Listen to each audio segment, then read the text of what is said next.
Hi, welcome to the Second Rainbow Coalition reading group. We are reading The Young Lords by Johanna Fernandez. And today we're going to be reading pages 84 to 96. So the last section of chapter 2, first section of chapter 3.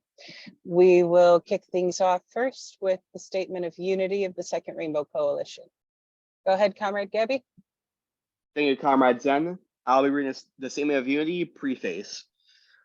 The U.S. was founded as a colonial settler state based upon white supremacy and slavery, stealing the lands of the indigenous nations, breaking every treaty made with them, and confining them to quote-unquote reservations, concentration camps.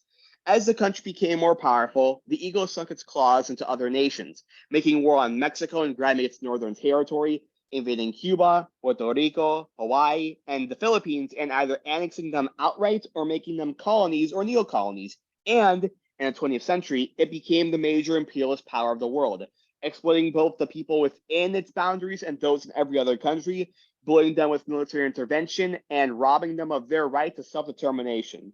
As Hugh P. Newman stated, we have two enemies to fight, racism and capitalism. Between the two, capitalism is primary. Racism is a byproduct of capitalism.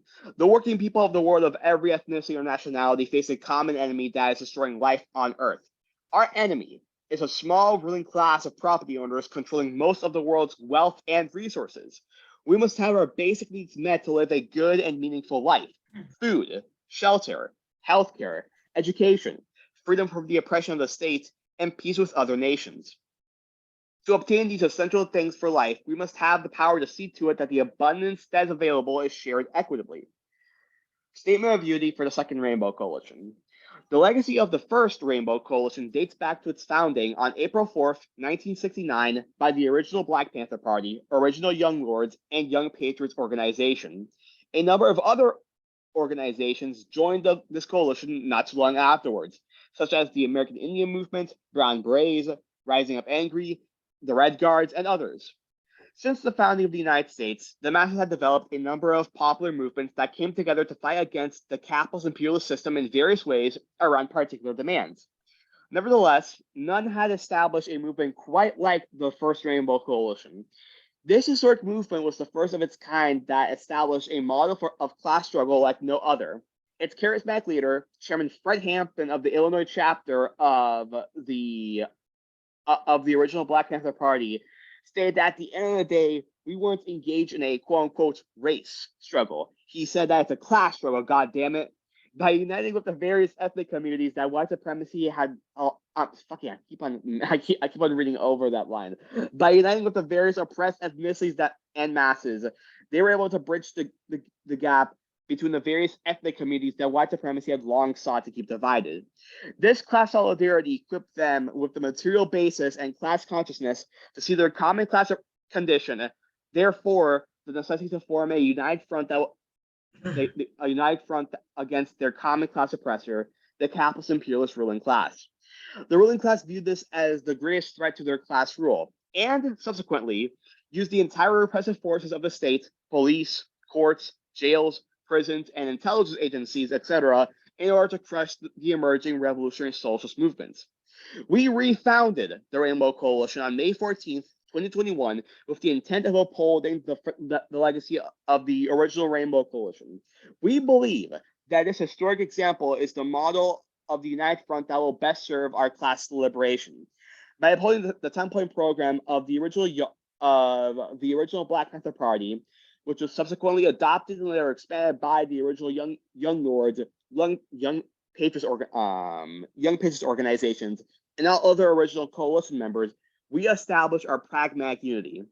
The 6 disciplinary rules that we uphold ties all organizations in our coalition to a common professional discipline. History has bestowed upon our generation a common class mission to fulfill. The representatives of the capitalist imperialist ruling class, represented by the Democratic Party and the Republican Party, cannot liberate us. It is their class intention and interest to uphold our common class oppression. Therefore, it is only we, the oppressed masses of all ethnicities and nationalities, who must build the necessary class solidarity, class consciousness, organizational structures, and a united front that will ultimately liberate ourselves. This is what the Second Rainbow Coalition is committed to. This is the historic mission we intend to fulfill. Dare to struggle, dare to win. All members of the coalition: New African Black Panther Party, White Panther Party, Green Party of New Jersey, Poor People's Army, La Masa Nacional de Brown Berets, NASO, North Alabama School for Organizers, New Era Young Lords, and American Indian Movement Northeast Woodland Chapter. The 6 disciplinary rules. Number 1, members will conduct themselves in a manner that will bring credit to the coalition and will treat others with respect and politeness. Number 2, members will be sober when on Rainbow Coalition business and will not engage in any criminal activity while a member. Number 3, no member will engage in violence except in the extremity of self-defense. Number 4, members will not gossip nor be divisive to the unity of the Second Rainbow Coalition. Number 5, members will not act as informers nor work against the purpose of the Second Rainbow Coalition. And number 6, nobody is authorized to speak for the Second Rainbow Coalition unless authorized to do so. And that is the Statement of Unity. Thank you, Comrade Gabby. Of course. Screen share the book here. All right, can everyone see that okay? I can see it. Yes. Yeah. I see her. I'm sorry, I didn't catch that.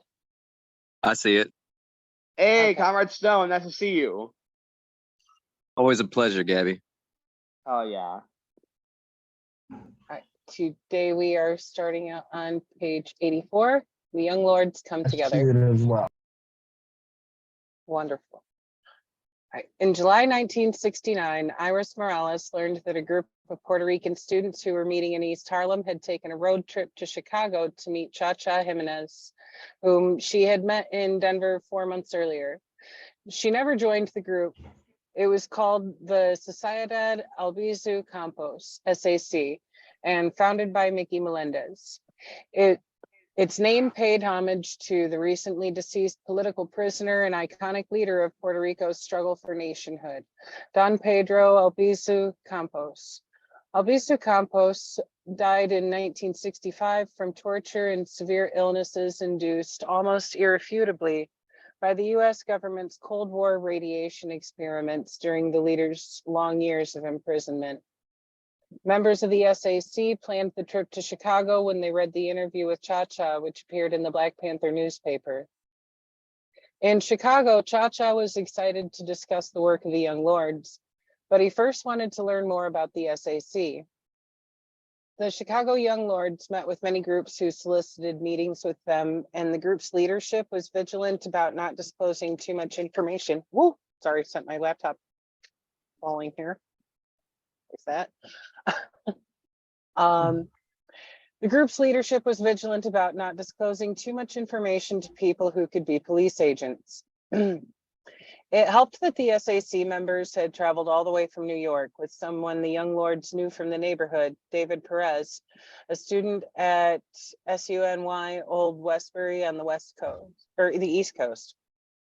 Over the course of their conversation, the Chicago Young Lords learned that their politicization and the emergence of the SAC happened concurrently in the winter of 1969, but on parallel tracks. The SAC was launched in January 1969 and cohered over time thanks to the tenacity of its founder, Mickey Melendez, who, like Cha-Cha, was dedicated to recruiting new activists and had an unusual organizing background. In high school, Melendez had gained invaluable experience assembling a team of dynamic people with different skill sets, who successfully brought to fruition a series of dance hall events with Puerto Rican and Cuban musicians.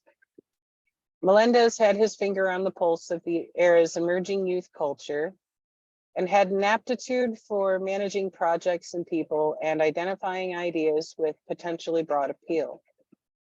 His persistence was key in the success of the SAC, hi Princess, which would soon become the major vehicle for launching the Young Lords in New York. Melendez had long worked to bring young Puerto Rican activists together.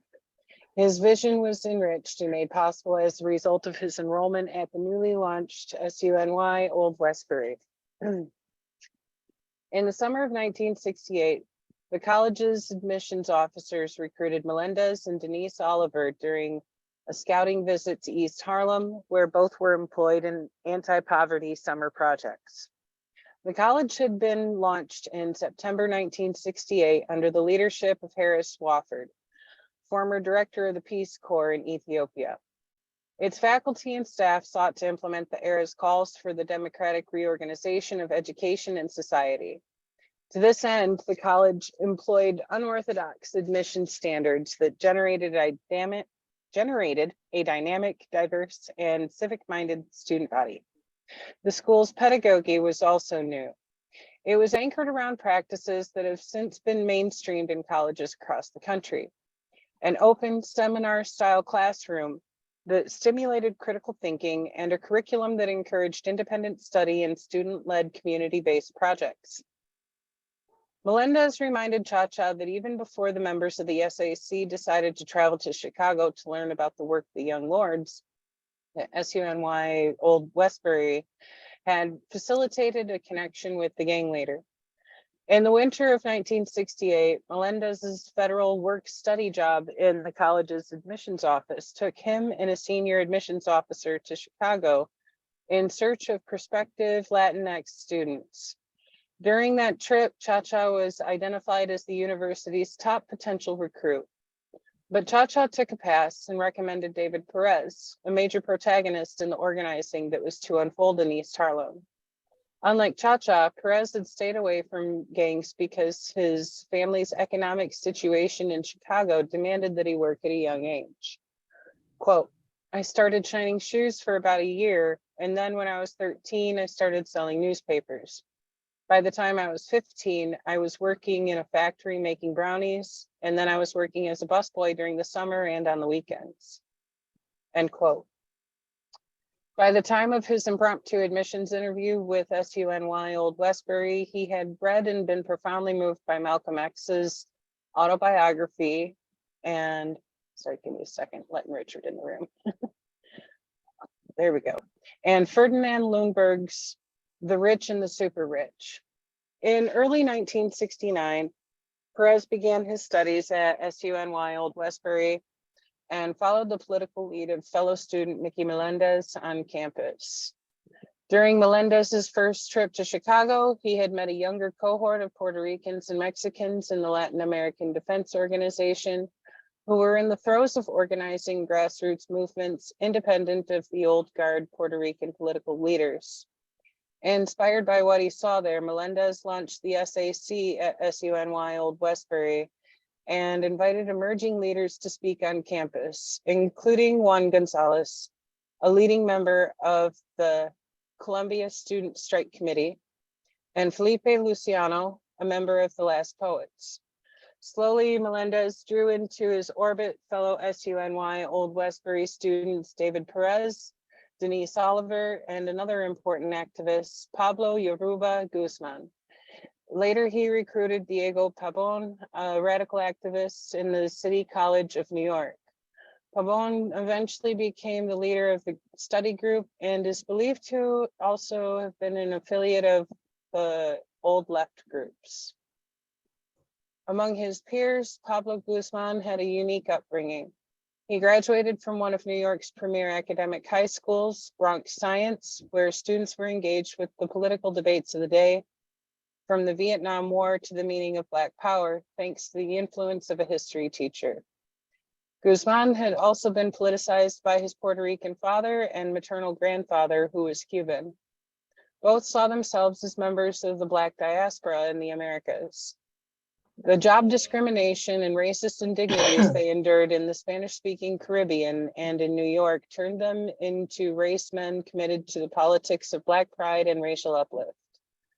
When Guzman was a teenager, his father took him to Harlem to hear Malcolm X speak. He also remembers that his Afro-Cuban grandfather, Mario Paulino, regularly convened meetings at his home to discuss world politics with a circle of friends, many of whom were likely connected through their experience at the Tuskegee Institute, the historic Black American School of Industrial Training, to which Paulino had applied from Cuba and at which he enrolled in the early 1920s. Perhaps because of the strong Black politics of his household, Guzman identified strongly with the Black American community, considered joining the Black Panther Party, and called himself Paul. His field studies in Cuernavaca. Cuernavaca, yeah. Okay, thank you, Shay. Mexico. During his freshman year at SUNY Old Westbury, however, awakened him to the significance of his Latin American roots. The Chicago Young Lords recognized the seriousness of the New York group. They explained that the YLO was in the middle of two major local initiatives. In May, the organization had initiated a takeover of the Presbyterian McCormick Theological Seminary as a means of leveraging negotiations on behalf of the Poor People's Coalition.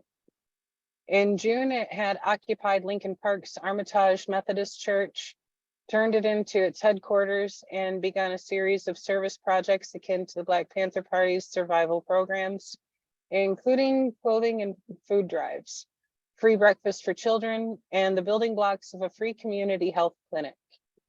The New York students were impressed by Cha-Cha and his epic personal transformation. He had led a life of rebellion against the middle-class aspirations and proprieties of his Puerto Rican migrant community and its prejudice against Black Americans. That he molded the Young Lords after the BPP was an extension of the solidarity with the Black underclass that he had developed over the course of his life. This was a leap that the New York students would. Let's scroll this. Cool pictures here. I love that this book has a lot of pictures. Central Committee members from left: Juan F. Ortiz, David Perez, Juan Gonzalez, Felipe Luciano, and Pablo Yoruba Guzman. It's from Palante. So outside my head, behind those painfully familiar eyes, my mother still lived. Take it easy, Marco, Jake said. You know how it is. You know how much you want to do something, but now is not the time. They cut us down before we got 2 years. No, I said dully.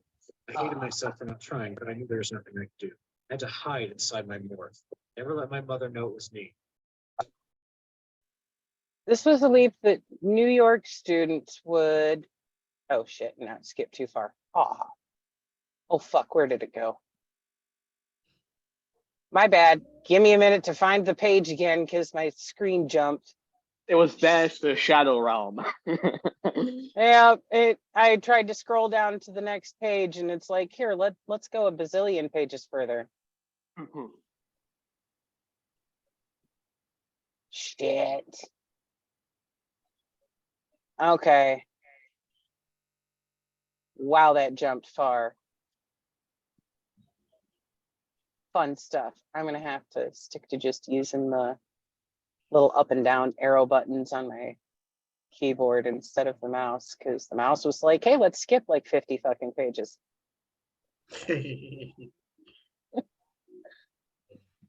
Oh, good Lord. Almost there.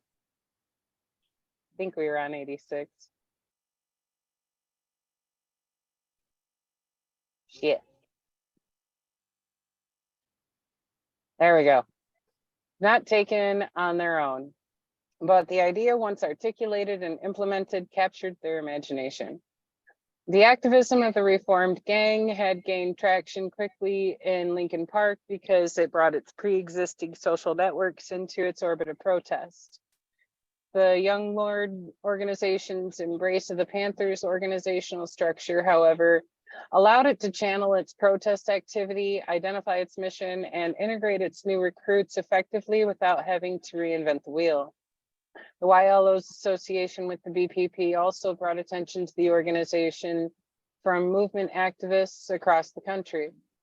The experience demonstrated clearly that social movements have the potential to grow rapidly through the reproduction of existing organizational forms and the bringing together of existing social blocks. Cha-Cha informed his SAC visitors of others who were already working to build a chapter of the Young Lords on New York's Lower East Side. In June 1969, Jose Martinez, a seasoned Cuban activist and former SDS member from Florida, had begun to organize a chapter of the YLO on Manhattan's Lower East Side after meeting Cha-Cha at the SDS convention that month.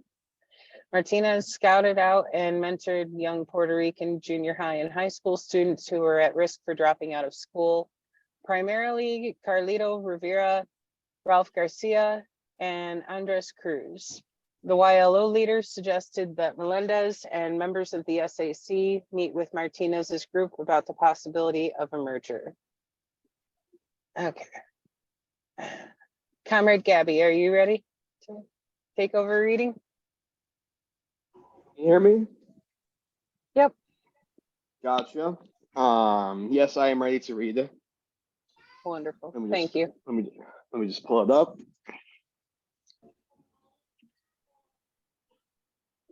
Okay. Okay, where did you leave off again? Right here, top of the page. Oh, the page. Okay. See, yep. Yep. So how many pages am I reading again? 3. 3. So let's see. I think, yep, this is 88. So you'll read 88, 89, and 90, and then Comrade Shea can take over page 91. Gotcha. In the end, the New York chapter of the Young Lords grew out of merger of 3 groups in New York. Led by Melendez, the SAC drove the project and convened meetings with Jose Martinez's fledgling Lower East Side Young Lords groups, and with a third entity in East Harlem, the photography workshop. Funded by Social Research Center at Columbia University's Teachers College, the workshop had offered a space for politically minded youth to combine their artistic inclinations with activism. Its members included Juan F. Ortiz, a 14-year-old member of, sorry, what? Juan F. Yeah. Juan F. Ortiz, a 14-year-old member of the workshop's formal leadership body, who would soon become one of the youngest members of the Young Lords. Iram Maristani, who would soon become the group's resident photographer, and other soon to be stalwart members of the Young Lords, especially Huey Camberlin and Jose Pai Diaz. Known to his peers as Dembenya, Roy Peña also formed part of the East Harlem group. The Young Lords would later discover that Dembenya was an undercover cop. Wow. God damn. The newly merged happens all the time. The newly merged organizations that formed the New York chapter that formed the New York chapter of the Young Lords came out at an event to commemorate the Cuban Revolution held on July 26, 1969 at Tompkins Square Park and sponsored by a broad coalition of left activists. On a day in 1953, a cohort of revolutionaries drawn from Cuba's urban middle class and led by Fidel Castro initiated the first guerrilla offense of the Cuban revolutionary struggle, unsuccessfully attacking the Moncada fort at Santiago de Oriente, Cuba. 3 years later, the guerrillas reconstituted themselves as the July 26th movement, overthrew the dictatorship of Fulgencio Batista, and began to lead a revolutionary project in Cuba. By 1969, Cuba was a self-discovered socialist country and one of the main challengers of U.S. imperialism. On July 26th, the New York group appeared clad in the purple berets and black fatigues, resembling the Black Panther Party, holding aloft a banner with the insignia, an AK-47 rifle over the Puerto Rican flag, which they had adopted from the Chicago group. Their fatigues, I think I'm pronouncing that right. Their fatigues beret beret, flag, and the rifle captured the stylized aesthetic of Che Guevara and were shorthand for the young lord's political worldview. Fuck yeah, I don't know what fatigues are. I've never heard of that. I've never heard that as a clothing. But Like he also, camo style, or like that cut that you would see for camo pants, the military gear, but in all black. yeah, yep, Gotcha. yep. Gotcha. According to someone present at the event, the young lord spokesperson Felipe Luciano gave an arresting speech. I was in a socialist organization at the time, and what caught my attention was that Felipe was giving a powerful and sophisticated revolutionary analysis of Puerto Rican oppression in the language of the streets, quote unquote, with oratory skills and a worldview that were included in the streets, in prison, and in the university. Luciano was an evidently key figure in the emerging organization. He ended his remarks with a reflection of his spoken word name, Ibario, my pretty little black person, an ode of love to Puerto Rican folkways, but also a wake-up call and provocative challenge to Puerto Ricans, urging them to acknowledge their island roots, blackness, and shared condition of oppression with Black Americans. Yeah, because Puerto Rico has its culture both in African and indigenous culture. Whatever its meaning, the poem captured the political imagination of second-generation Puerto Rican youth, most of whom were reared between two realities: the politically conscious household of their island-born parents and the rebellious world of New York's racially segregated and impoverished neighborhoods. Before long, the young lords had transformed sprawling urban discontent in New York into a radical and well-organized social movement that became a magnet for thousands of disaffected urban youth. In the summer of 1969, this network of activists and artists would turn its camera lens and organizing efforts towards one of the most visible conditions of urban decay: the unsightly accumulation of garbage in East Harlem.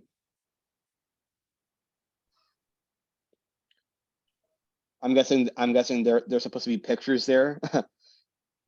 Now the rest of that page is just blank. That's the end of chapter 2. Oh, and they left another page blank for no reason. There we go. Chapter 3, the garbage offensive. Okay, this page and then the next one, I'm done. Chapter 3, the garbage offensive.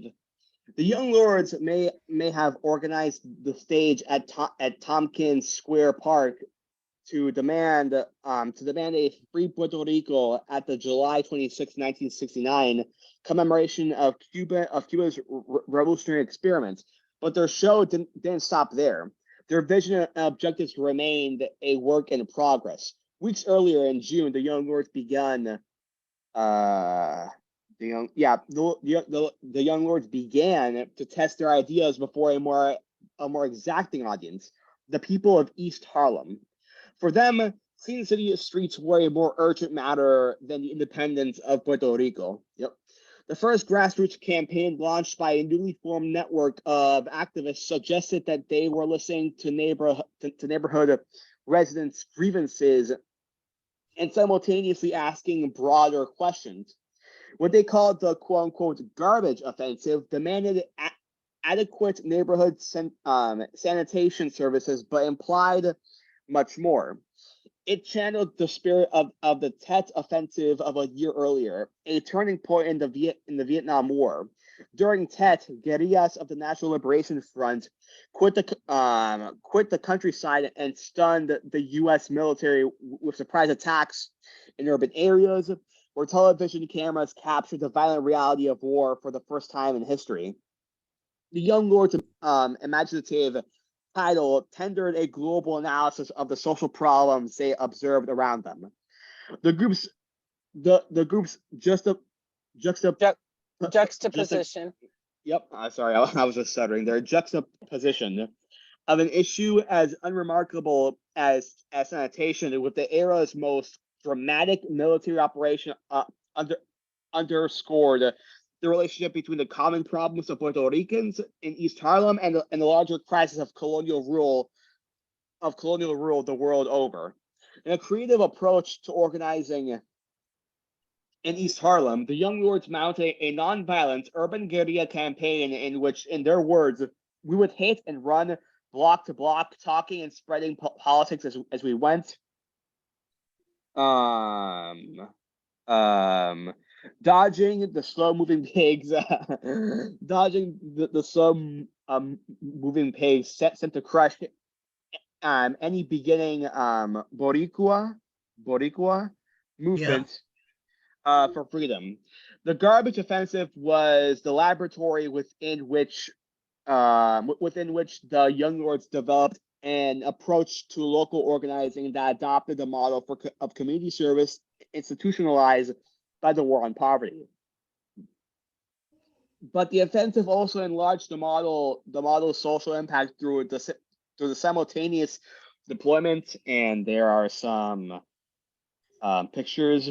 America, KKK.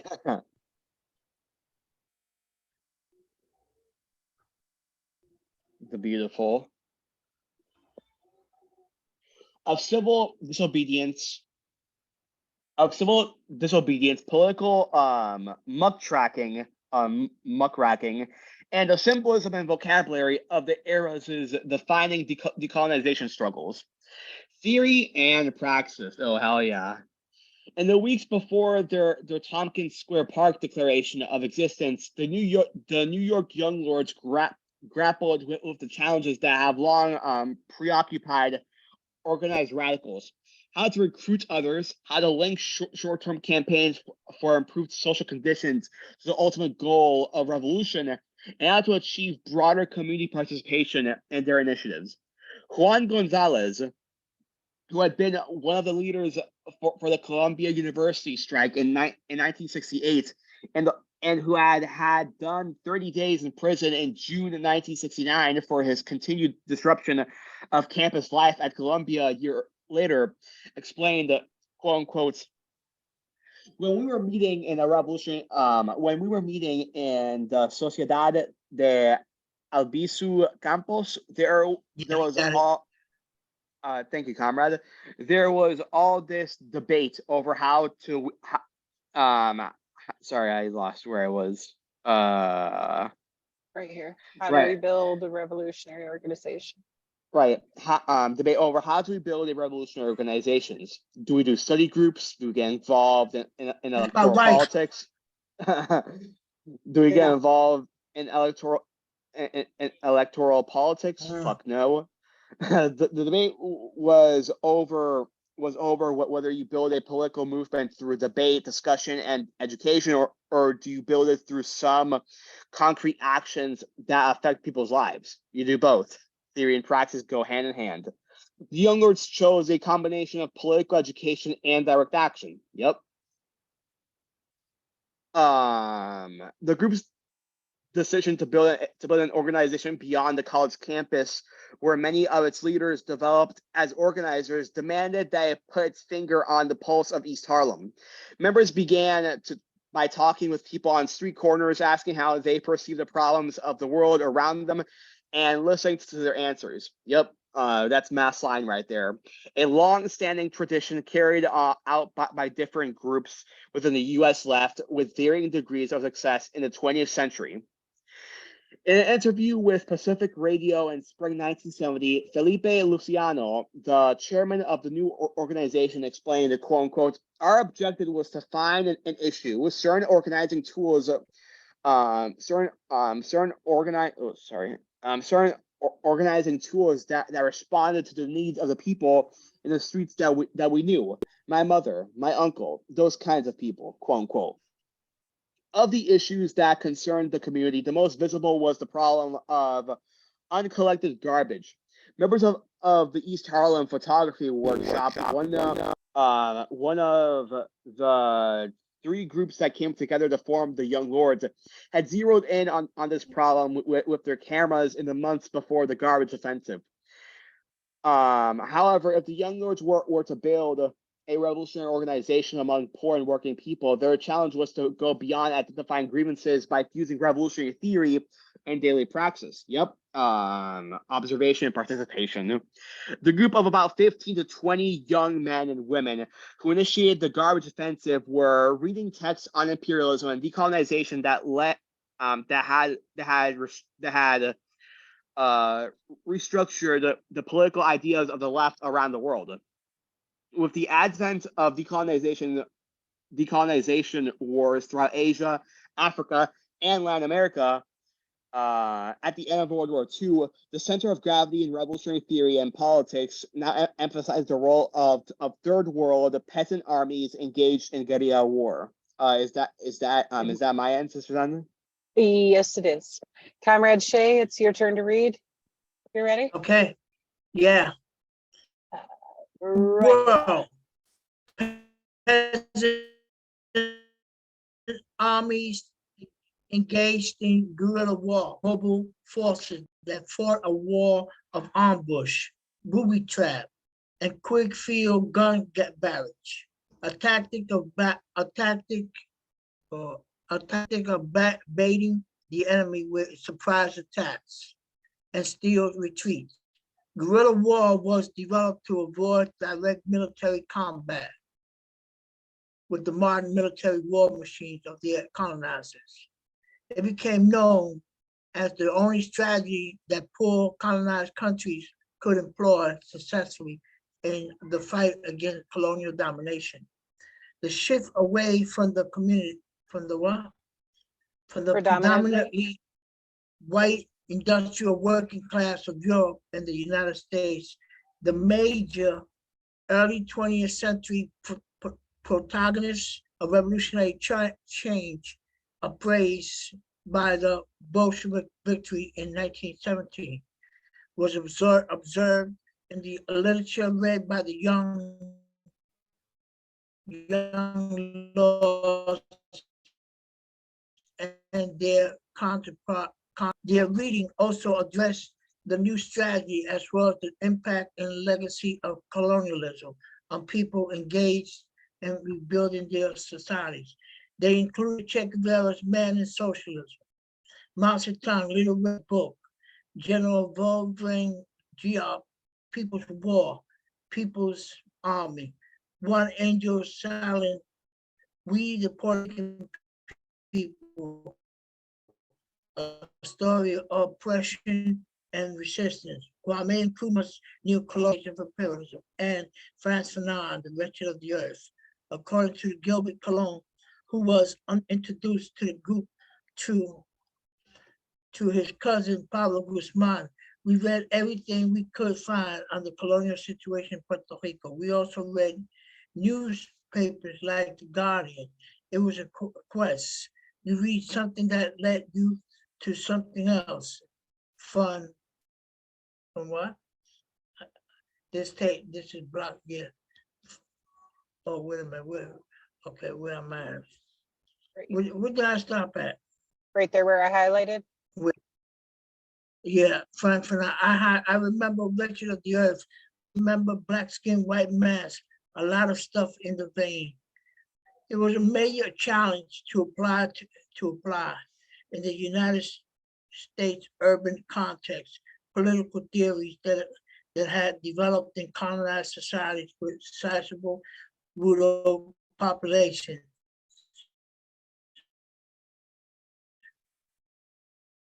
Engaging guerrilla analysis of these readings. These readings were readings to engage to struggles for social reforms. Chairman Luciano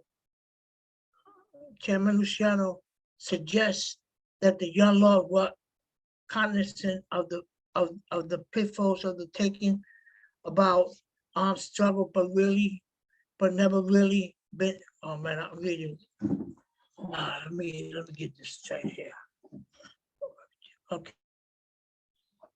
The question was, right, how to connect the revolutionary analysis of these readings to struggles for social reform.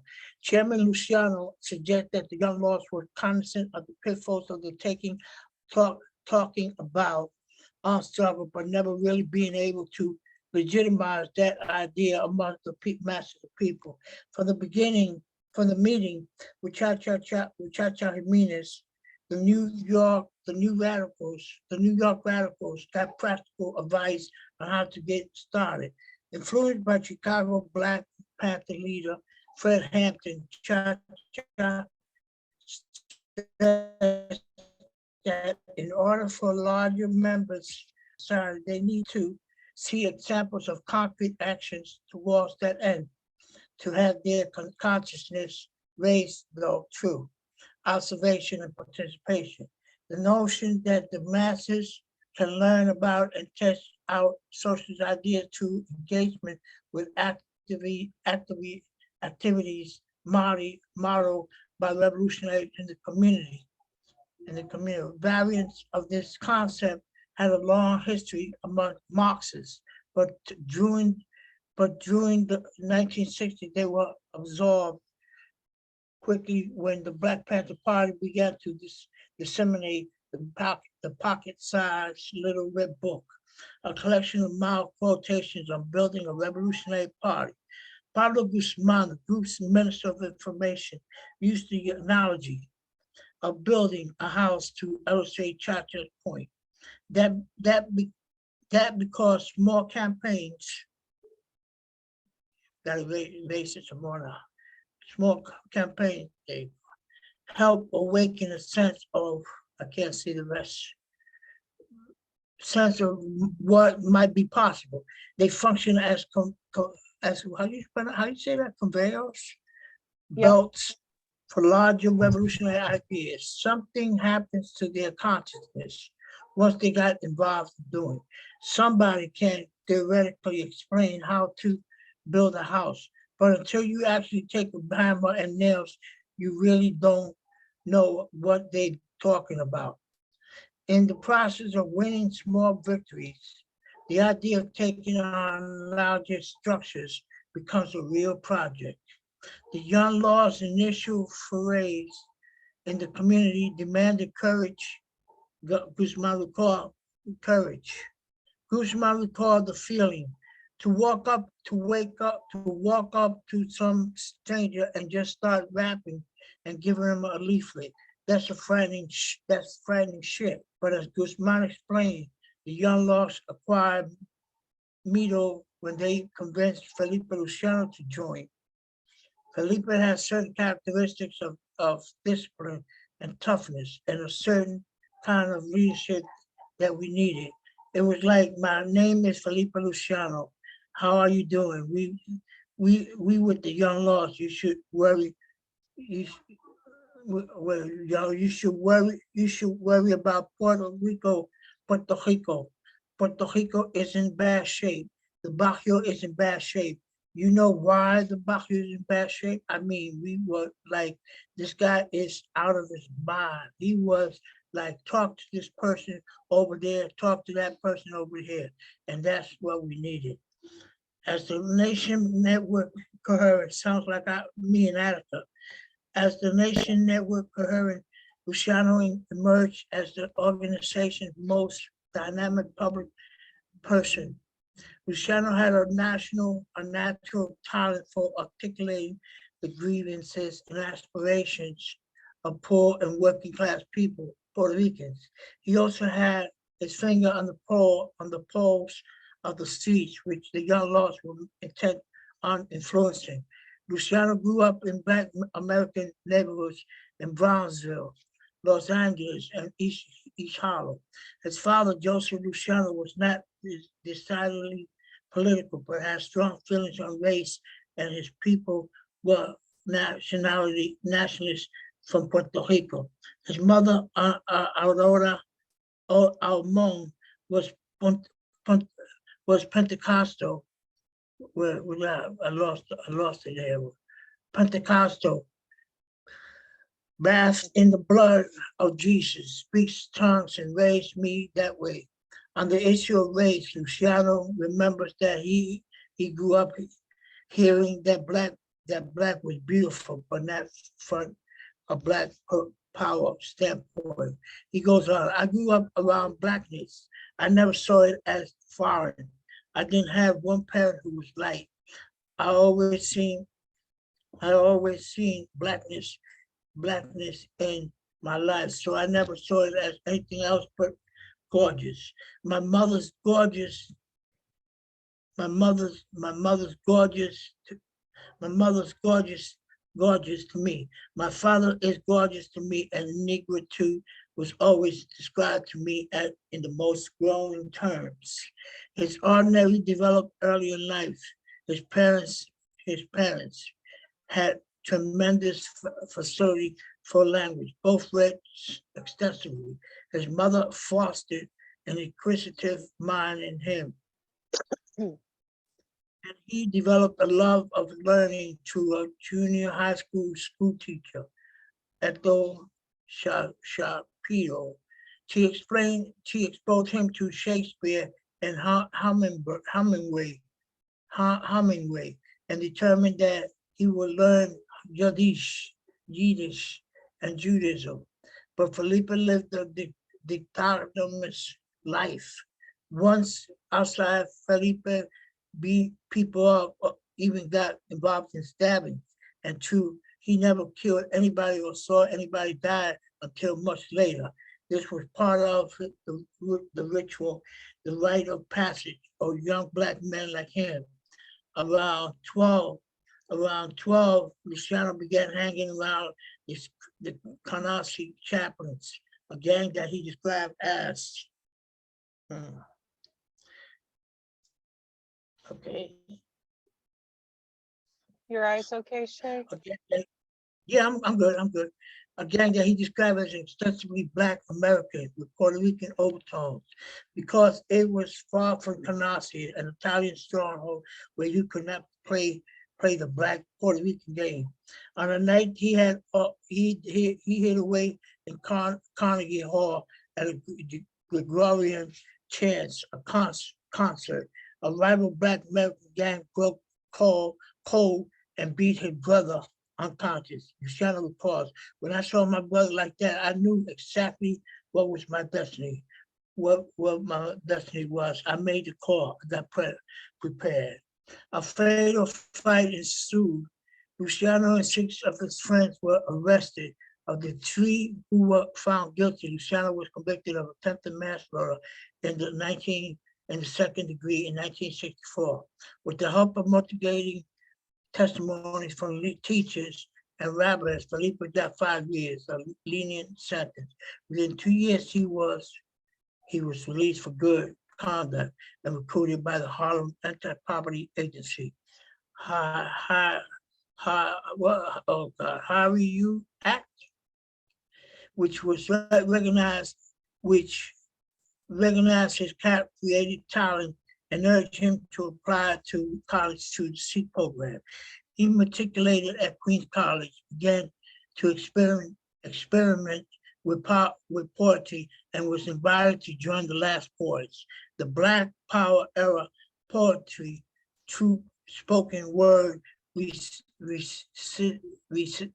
recitations prefer hip hop. As part of his Harlem-based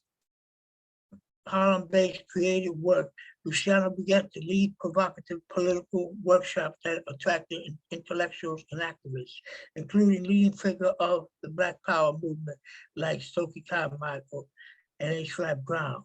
Months earlier, Mickey Melendez had attended one of Felipe's performances, introduced himself, and pulled Pablo Guzman into the conversation. Recognized as the poet with street creed, for whom talking to both grandmothers and tough young men come easy, Felipe was elected chairman to consensus in the day before the boots coming out in Tompkins Square Park. I ain't got no. Huh? Oh, that's our ending mark. I just checked the schedule, and this next section here is where we're going to start out on Friday. So Oh, okay. That was awesome. thank Yo, you, Comrade Shay. good job, Shay. Well, That was excellent reading. let me say something And- about the garbage offensive.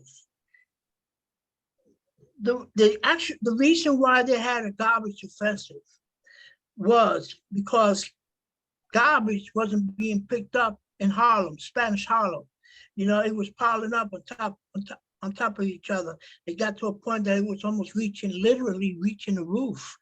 But we know, I say we because I was in prison, but we noticed that in the white neighborhoods, all the garbage was being picked up, you know, but none of in the Spanish neighborhood, none of it was being picked up. I say Spanish, but it was really Black and Puerto Ricans, you know. And so, you know, Felipe, you know, they decided to have the first offensive, and they swept the streets. You know, they swept the street and they piled up all the garbage right in one section, and they set it on fire. They set the whole thing on fire, man. And of course, the firemen came, put it out, you know, and the young laws told them, if you don't do this, we're gonna do it again. And so they started coming around at least twice a week to you know, to clean up the neighborhood, man, to take the garbage and put it in and take it away, man. You know, and that's the reason why the garbage offensive was, but it became a reality because not only did it spark a fire, but it sparked a fire within people, man, because they started noticing that the young laws was trying to do something for them. And that's what attracted a lot of people to the party, you know. That's what's So up. that's It's why- amazing how something like that can cause massive organization within the community because they're like, wait a fucking minute, you're leaving us buried in garbage here. Yep. You know? Yep. And You know, this shit right here, I love this, man. This is awesome. That was beautiful as fuck. I did not know any of that, man. I really need to I really need to do more research on Harlem and the Harlem Renaissance in general. You know, I need to do more research on Harlem. Well, Comrade- Fee came to Attica. Fee came to Attica. You know, it was Fee and G.I., man, two brothers. G.I. was a brother Really? that left. Yeah, G.I. was a brother that was in Attica with me, and then he went home, and then he came back with Fee to the Attica Rebellion to be part of the observers committee. So Fee, I met Fee, you know, and when I sent an underground message to the Young Lost in 1969, they were just practically forming, you know, and they gave me the okay to form the Young Lost in Attica.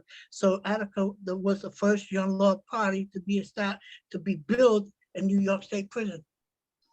that's what the fuck's up. I dig Oh it. yeah. Comrade Joe, I see you've got your hand up. And I want to extend to you my apologies that you didn't get a chance to read today. I didn't realize how many pages were going to be left blank or full of pictures. I was at least we didn't overread like last time. True. Go ahead, Comrade Joe, you've got the mic. Yes, what I wanted to say is that could lead in as an example to what some of the stuff that we're doing now and that all of us could be doing is cleaning up our neighborhoods. Because some, maybe not all neighborhoods, just like it was back then, the higher, or how would you say, let me see, the middle class areas get their trash picked up. They get 3 trash cans. And some of us, we don't. Now, and then we have homelessness rampant in our areas that accumulate trash because they don't have no place to put their trash. But that's something we can continue doing in today's time is neighborhood cleanups. We can all get involved in that. And not Yep. just that, but you know, if we see elderly people that aren't able to cut their grass, especially in some areas it's been raining a lot,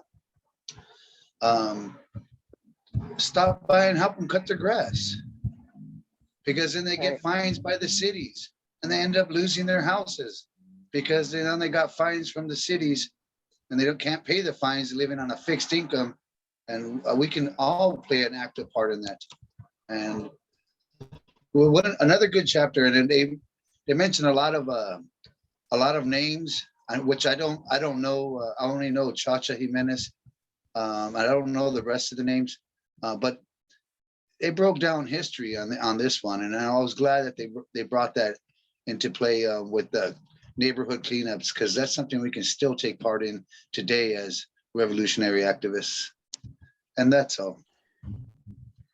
You know, let me say something else, man. Mickey Melendez used to live right underneath me in one of the apartments, and me, Mickey Melendez, you know, Panama, you know, and a few other brothers, man, David, and a few other brothers. We used to get together in my apartment and have our meetings. Because when I came out, I was still a young lord, and so the young lords, you know, that were left over. You know, we used to come together and have meetings. We used to have meetings. And Richard Perez also, you know, so good brothers, man.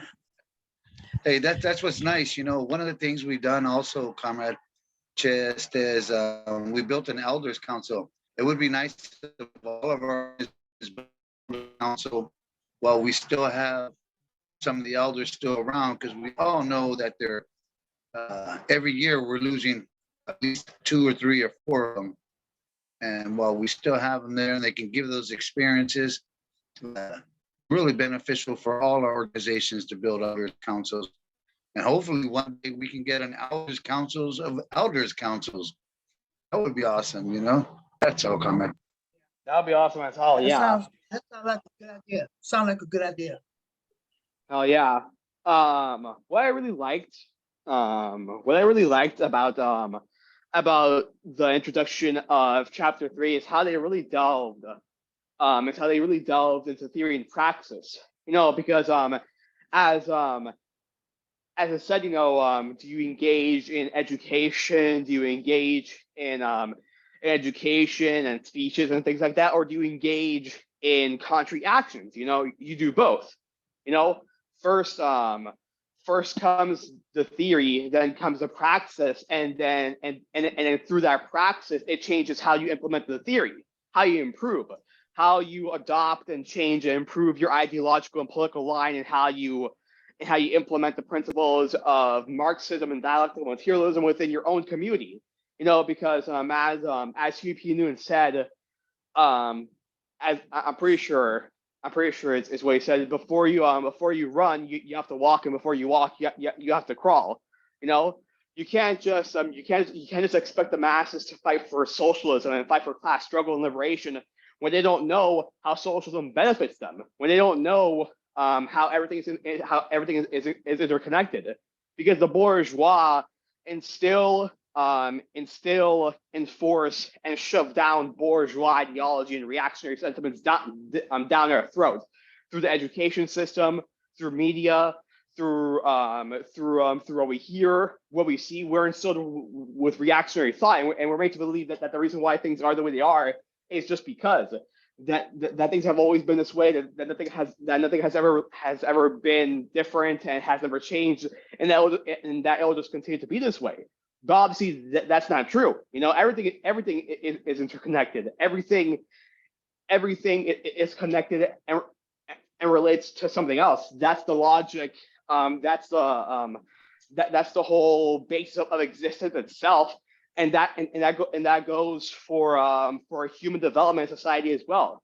You know, because when you struggle alongside the masses, when you show that the vanguard party is for them, when you show they give a fuck about them and build that personal connection, and you implement survival programs, you deal with the materialistic conditions and needs of your community, and when they start seeing that these organizational tactics work, when they actually see that something is happening, when they see that a difference is being made, then they will adapt the ideological and political line of the party. Then they will engage in class agitation and organizing. Then they will engage in applying a dialectical Marxist and scientific analysis of their own communities, of our society, and understanding the internal contradictions within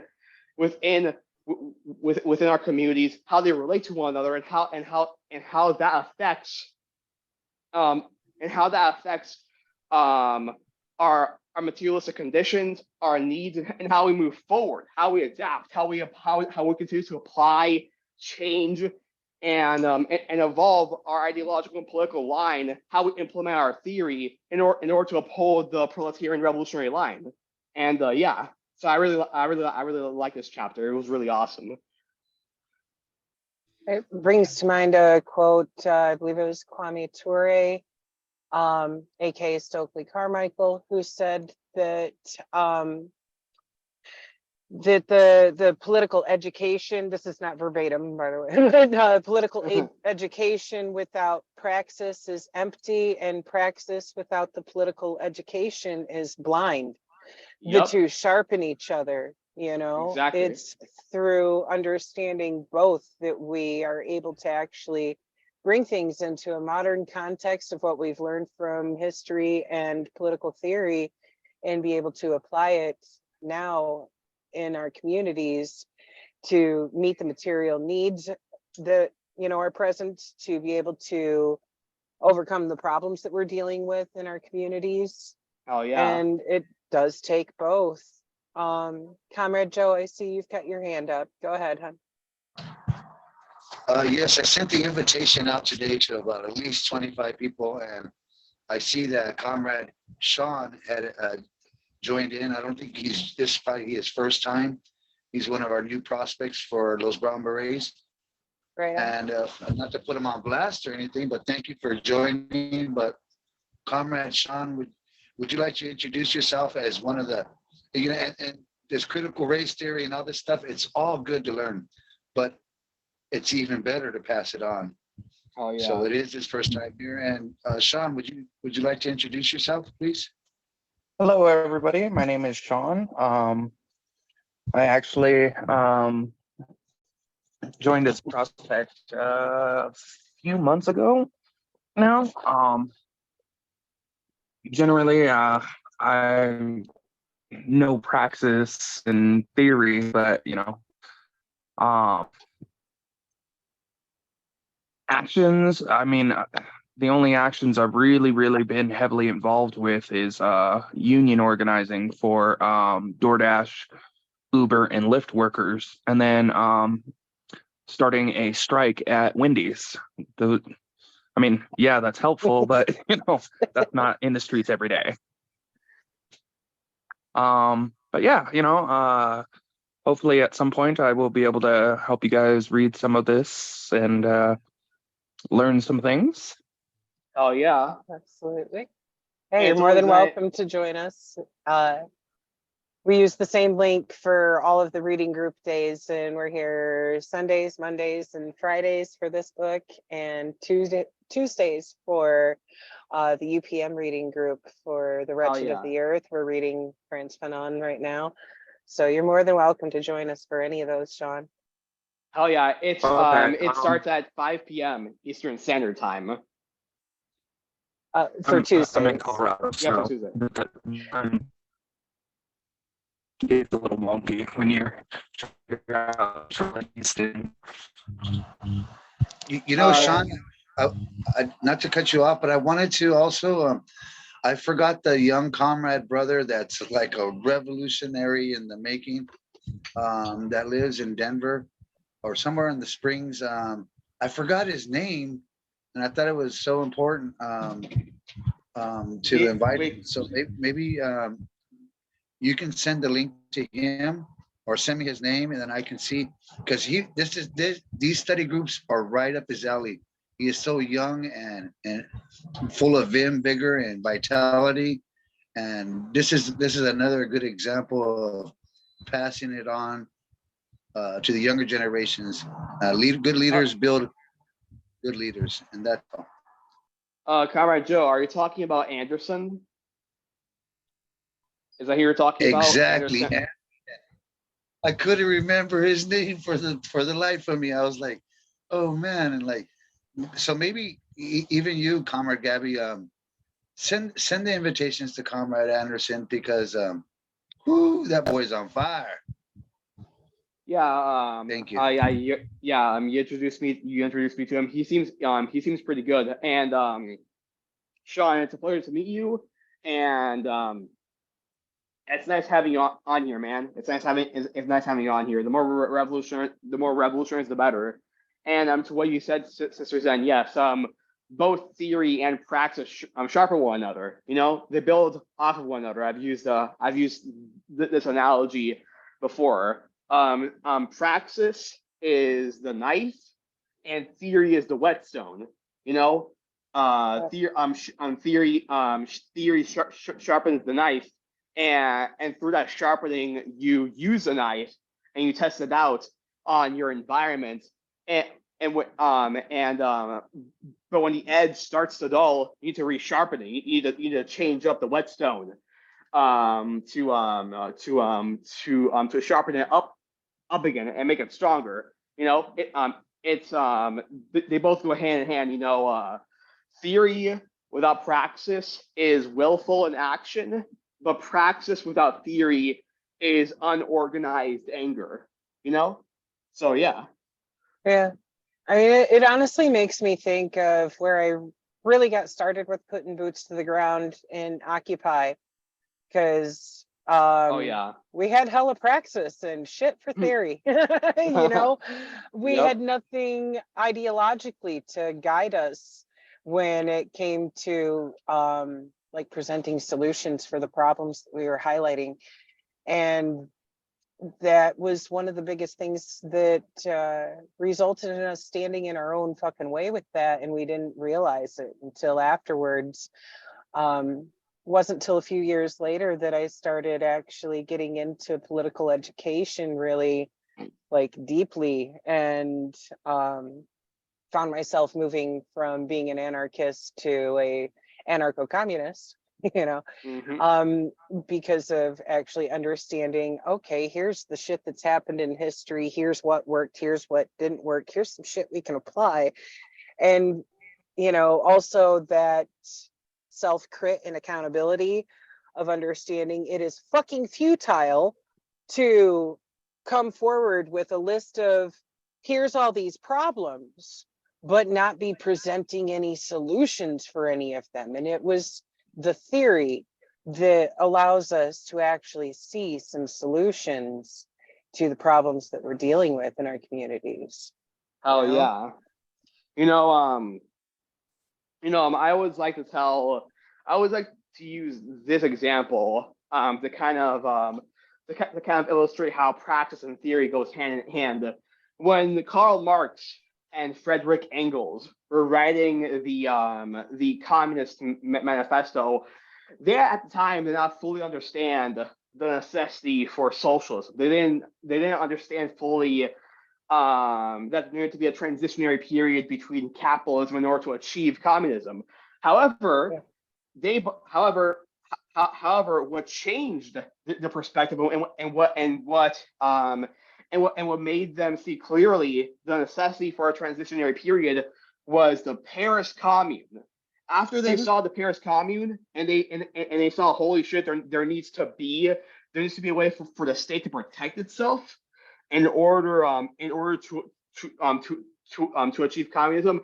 That's what ended up changing and revising some of their points on the Communist Manifesto. Right there. Praxis changes theory. It's the application of theory through practice that allows us to be critical, look at what works, what doesn't, what's applicable, what isn't, and how we can improve ourselves to move class struggle forward. So yeah.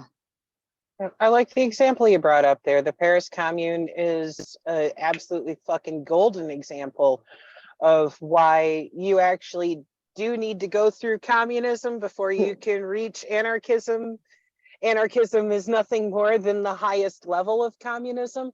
And the only way you can actually get there is by forming an interim state on democratic centralism to, for one, protect the revolution from reactionaries and capitalists trying to take power back. And for two, because in order to get to that point of anarchism, with people being capable of self-governing, we have to learn how to do that by doing that together. Mhm. You know, we can't dive right into that and expect people to be capable of self-governance when we have been raised up in a fucking society of total fucking like big brother authoritarian bullshit, and have been conditioned to reactionary sentiment. Hell We yeah. have to actually learn how to collaborate together, to work together to resolve any issues in our communities, and be able to grow from there and understand, okay, uh, maybe when it comes to certain circumstances where I'm having issues with somebody in my community, I need to learn how to self-regulate first if I'm going to be able to actually resolve issues in a peaceful manner with those around me. And when you're doing that on a broader scale of the government actually being the masses of democratic centralism organized from the bottom up, then you were put in the position of having to learn how to crit, how to self-crit, how to mediate things, and be able to work together to be able to resolve things. And that's huge when it comes to your growth as a person. And we have to see Exactly. that happen across all of society in order to be able to get into that highest level of communism known as anarchism. Because if you try to fucking yeah. dive right into it without any kind of personal growth and, you know, learning how to implement these things in your life and with the people around you, if you dive right in, you're going to end up in a fucking Mad Max world. I don't want to live in a Mad Max world. I don't know about you. I'd rather live in a fucking Star Trek world. And that Oh, yeah. takes actually coming together as a community and being able to collaborate and learn how to share resources, learn some ethics of where that comes to play, that my rights end where yours begin. The ethical standards of housing and healthcare and food and education being human rights that we all have. They are being fucking treated as commodities right now in this system of like, sure, you can access them if you have money. Good luck with that. No, these things are human rights. And once we acknowledge that and acknowledge each other's humanity and therefore everyone's right to have these things, that's the fucking foundation that we can build on to actually create a better society that has equality Hell and yeah. fucking equity. Hell yeah. Beautifully Ethics. said, Comrade Zen. Beautifully said, you know, because before everything, you know, we have to start within ourselves. You know, we have to educate ourselves before we can educate the masses. You know, we can't just we can't just dive right into this without bettering ourselves, without improving ourselves, without engaging criticism and self-criticism, engaging in principled analysis on the world around us, on ourselves, hold ourselves accountable, and most importantly, apply what we learn to our lives, to our daily lives, not just to ourselves, but with others. How to be more decent human beings, how to be ethical, how to combat and resolve our own internal contradictions that we have inside of ourselves. Because you know, that's something that a lot of people have to understand. When it comes to a lot of these liberation movements, a lot of the time it is their internal contradictions that ends up biting them in the ass. You know, Yeah. obviously, external forces, you know, imperialism, the force of reaction, they obviously play a role. But a lot of the time, it is the internal contradictions, the unresolved reactionary sentiments that leads to revisionism, which is why cultural revolution is so fucking important. Which is why political education is so fucking important. You know, which is why we have to create a new culture, a revolutionary culture, one that goes beyond reactionary thought and bourgeois sentiments, and goes into loving one another, into building our communities and building a bigger and greater society for the benefit of the whole. You know. Oh, Right. and That's Comrade Richard is here. Hell yeah. Let me say this. You know, the reason why I'm quiet is because sometimes I just love listening to you two comrades talk. You know, y'all just lay out some good stuff, man, that even though I know it, sometimes I don't know it, you know? And so I Oh, got yeah. to shut up, you know, like teacher used to say, shut up and listen. I got to shut up and listen when y'all two talk, man, because y'all give out some pearls, man. You Thank know, you. give us some beautiful jewelry, you know, that only the wise would be able to obtain them. You know, Oh, and yeah. we have, you're right, Comrade Gabby. We have to first and foremost train ourselves. You know, we got to first and foremost train ourselves. And it's not easy because a lot of us have come through trials and tribulations. Just like Felipe, man, look what happened to him.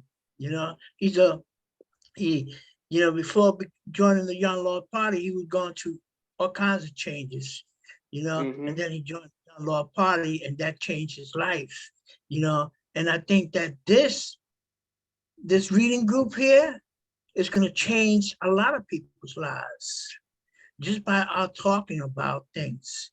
You know, people coming in for the first time and listening, you know, I'm sure they're able to grasp some of the stuff that we lay out, you know, and everything we say is educational, you know, everything we say is education. And I love how y'all talk, man. So I'm going to shut up. I'm going to let y'all talk. Yo, Well, Comrade thank Joe, you, I always enjoy a comrade. conversation. I always enjoy conversations, comrade. I appreciate it. It's one of those things that, you know, we come to realize that we need mentors, not just who are older than us to learn from their experience, but mentors who are younger than us to keep us Exactly. actually in touch with Exactly. all of society, to really understand each other. And it's a beautiful thing. I love that the Second Rainbow Coalition has brought so many of us together from many generations to be able to learn and grow together. Hell yeah. Beautifully Fucking said. beautiful. It is, I use this, because the newer generations, a- a- as we've noticed, have been far more revolutionary than the last. You know, because they tend to call out the bullshit more because as these new generations keep on coming, they're constantly coming in contact with capitalism literally destroying itself worse and worse and worse every single time. The materialistic conditions becoming worse, the cost of living increasing while wages and hours keep on being cut and lowered. And with each new generation, we have to acknowledge that we have to acknowledge that the materialistic conditions of the newer generation are not the same as our materialistic conditions or the materialistic conditions of older generations. We have to learn from both. You know, we have to learn from both our elders so that we don't make the same mistake, and we have to learn from the youth so we can sort of stay connected within within the people and the masses, because it's not just about us, it's about them and the next generation, Right. and the next generation after that. It's about, it's about that love for humanity. When I fucking die, when I pass away, I want to die knowing that I tried my damn hardest to make sure that the next generation has a better chance and a better life than we had. You know, that's what it means. That's what it means to be a communist. That's one of the things. That's one of the things that make up a revolutionary. You know, that love for humanity, that love for people, that we know that there is better, and that there could be better. You know, human beings as a species can do so much beautiful and wonderful things. You know, not only can we do them, but we need to do them for our own survival. We need to do better. It's kind of scary.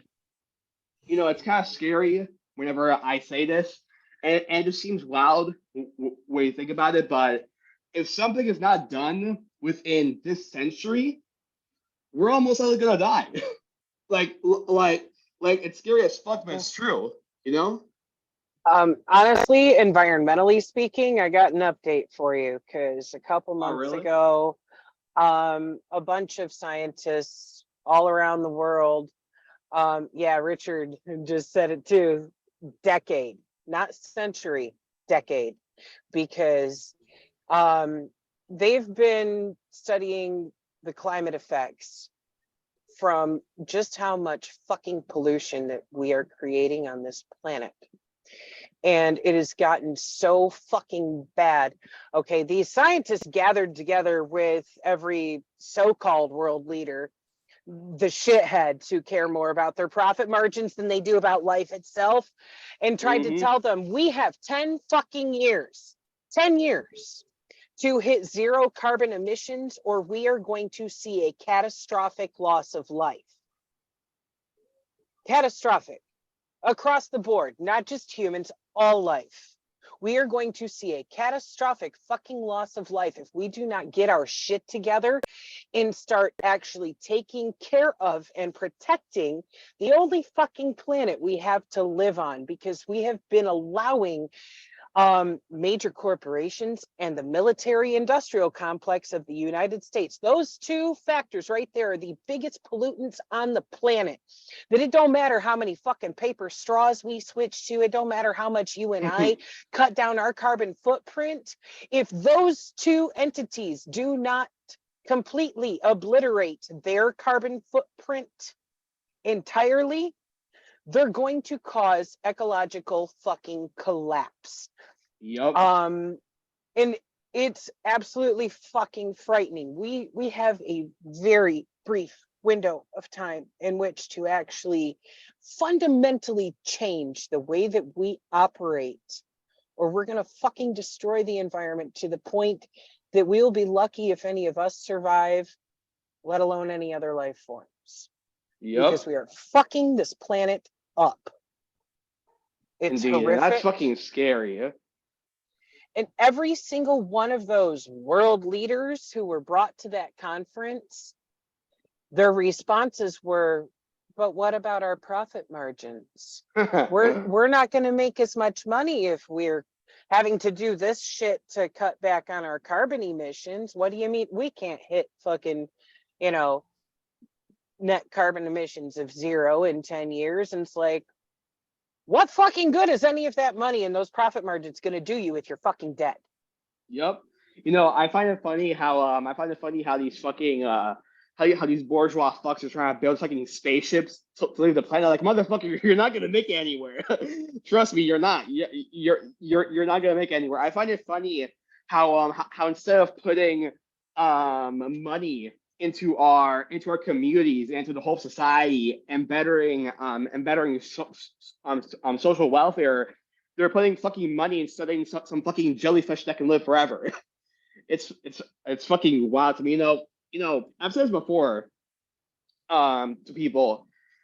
If capitalists were to transition from coal, from oil, and so on and so forth, if they were to transition from that to renewable energy, solar panel, solar energy, thermal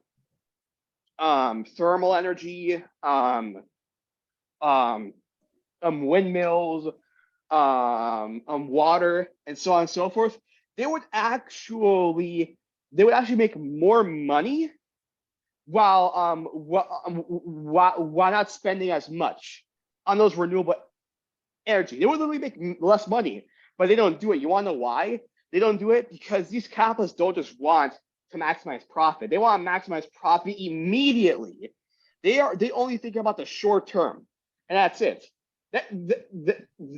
That's all they can think about. In the mind of a capitalist, to a capitalist, they say, well, yeah, I could transition from transition to renewable energy, but it'll take a while before I make the same or higher profits compared to what I'm doing now with oil. they literally only want to maximize profit in the shortest and quickest way possible. That's why, and it's fucking disgusting. Yeah, accurate, except in one part.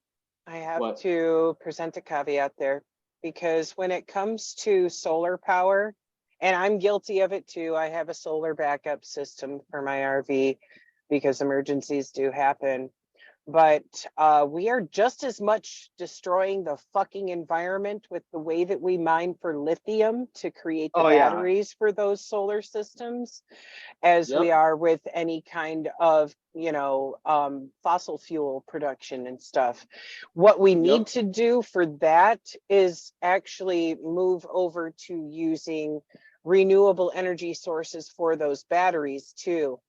For example, hemp batteries. For one, when you are growing hemp, it cleans the soil, it cleans the air, it can destroy all kinds of pollutants that are in the soil and actually improve it. But for two, you can use hemp to make all kinds of stuff, but you can use it to make more powerful batteries than what any of these lithium batteries are fucking capable of. What's hemp? And hemp is like the sister plant to marijuana. Yeah, marijuana produces more of like the THC and things like that. Hemp produces high CBD and extremely low THC. So like, you know, the buds are grown for people to be able to smoke or make extracts from for the CBD benefits for like fighting pain and inflammation, things like that. But what's left of the plant material, you can process and use to make hempcrete to build with. You can process the oils out of it to use as fuel. You can use those byproducts of the plants to produce batteries with. And hemp batteries, like I said, they're far higher capacity of energy storage than even the like lithium nickel that I have for my solar array. And That's interesting. if they were to be forced to switch the entire industry over to something like that instead of lithium, then we might actually start to see that, you know, having a positive effect in the environment. But as it's done right now, it's not. If we're causing worse damage with lithium mining, it's destroying soil, it's destroying the water. The shit that leaks out of those lithium mines is fucking horrendous. And yep, agreed, Sean. He said we don't need lithium mines at all or any of the other quote unquote precious minerals like cobalt.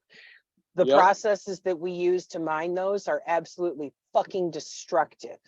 So fucking destructive. It's shit we need to put an end to and actually force these industries to move over to things that are actually green. Because lithium mining is not fucking green at all. It's just something that they find easily profitable. It's the same way, you know, it's the same way how I see people saying, you know, how electric cars and whatever are better for the environment, but the process of making those electric cars is destroying the environment as well, correct? Literally. The shit that goes into fucking making Teslas and those fucking electric cars is fucking the environment as much as fossil fuels. Literally. Yep. Like Sean just said, lithium mines have toxic tailings that are magnitudes of order more dangerous than even splitting the atom. And yeah, that. Wow. Sister, I have a question if you don't mind me asking.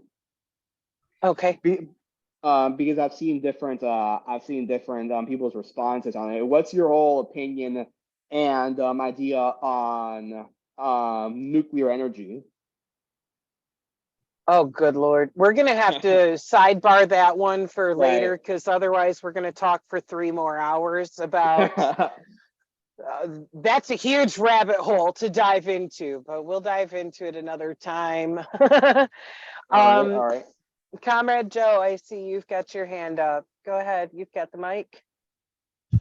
Yeah, I'm glad you brought that out with you know, the point of the whole toxicity of lithium mining, uranium mining, and a lot of that is going on in our indigenous homelands.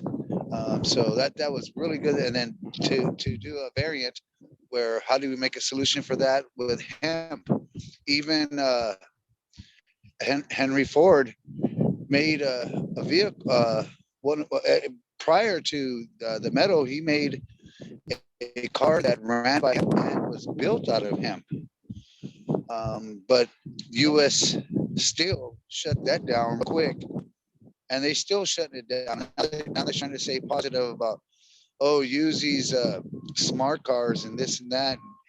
You'll save the environment, but that's just another tactic that they're using against the peoples, and stripping a lot of our native lands. And I didn't want to mention the person's name, but there's a comrade sister in Oak Flats. I know you're in Arizona, comrade. Yep. I want to introduce you to her if you guys don't know each other already. I don't want to mention her name on live video, but definitely That's okay. she's a native sister, or indigenous sister, should I say, and she's really active. So we'll keep in touch with that. Remind me. Yeah, though, comrade. absolutely. Yeah, message me and we can talk about that some more. And I'd love it if yeah. you would introduce us. I'm always down Oh, to meet yes. more comrades nearby.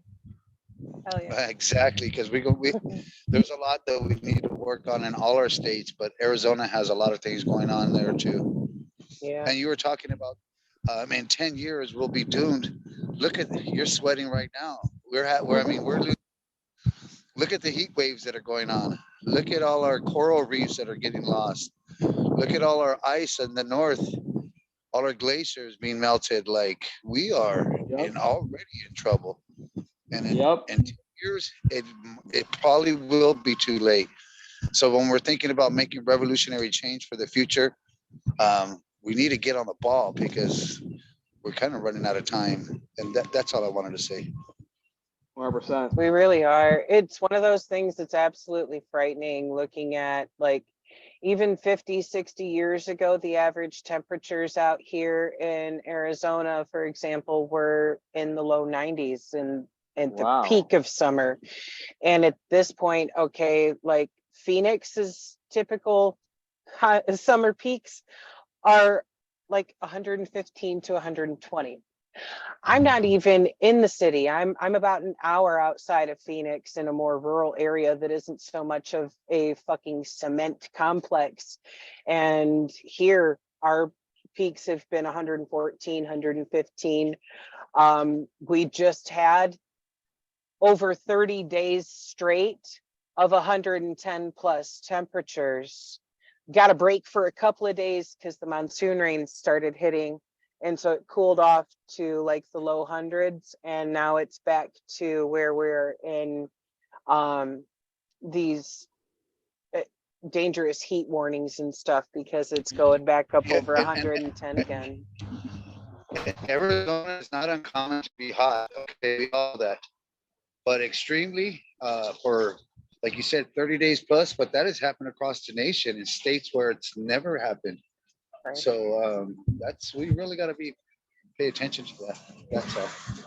Right. There's a lot of areas in the northern part of the country that are typically mild and comfortable during the summertime. And they're getting blazing ass fucking heat right now too. And it's ridiculous.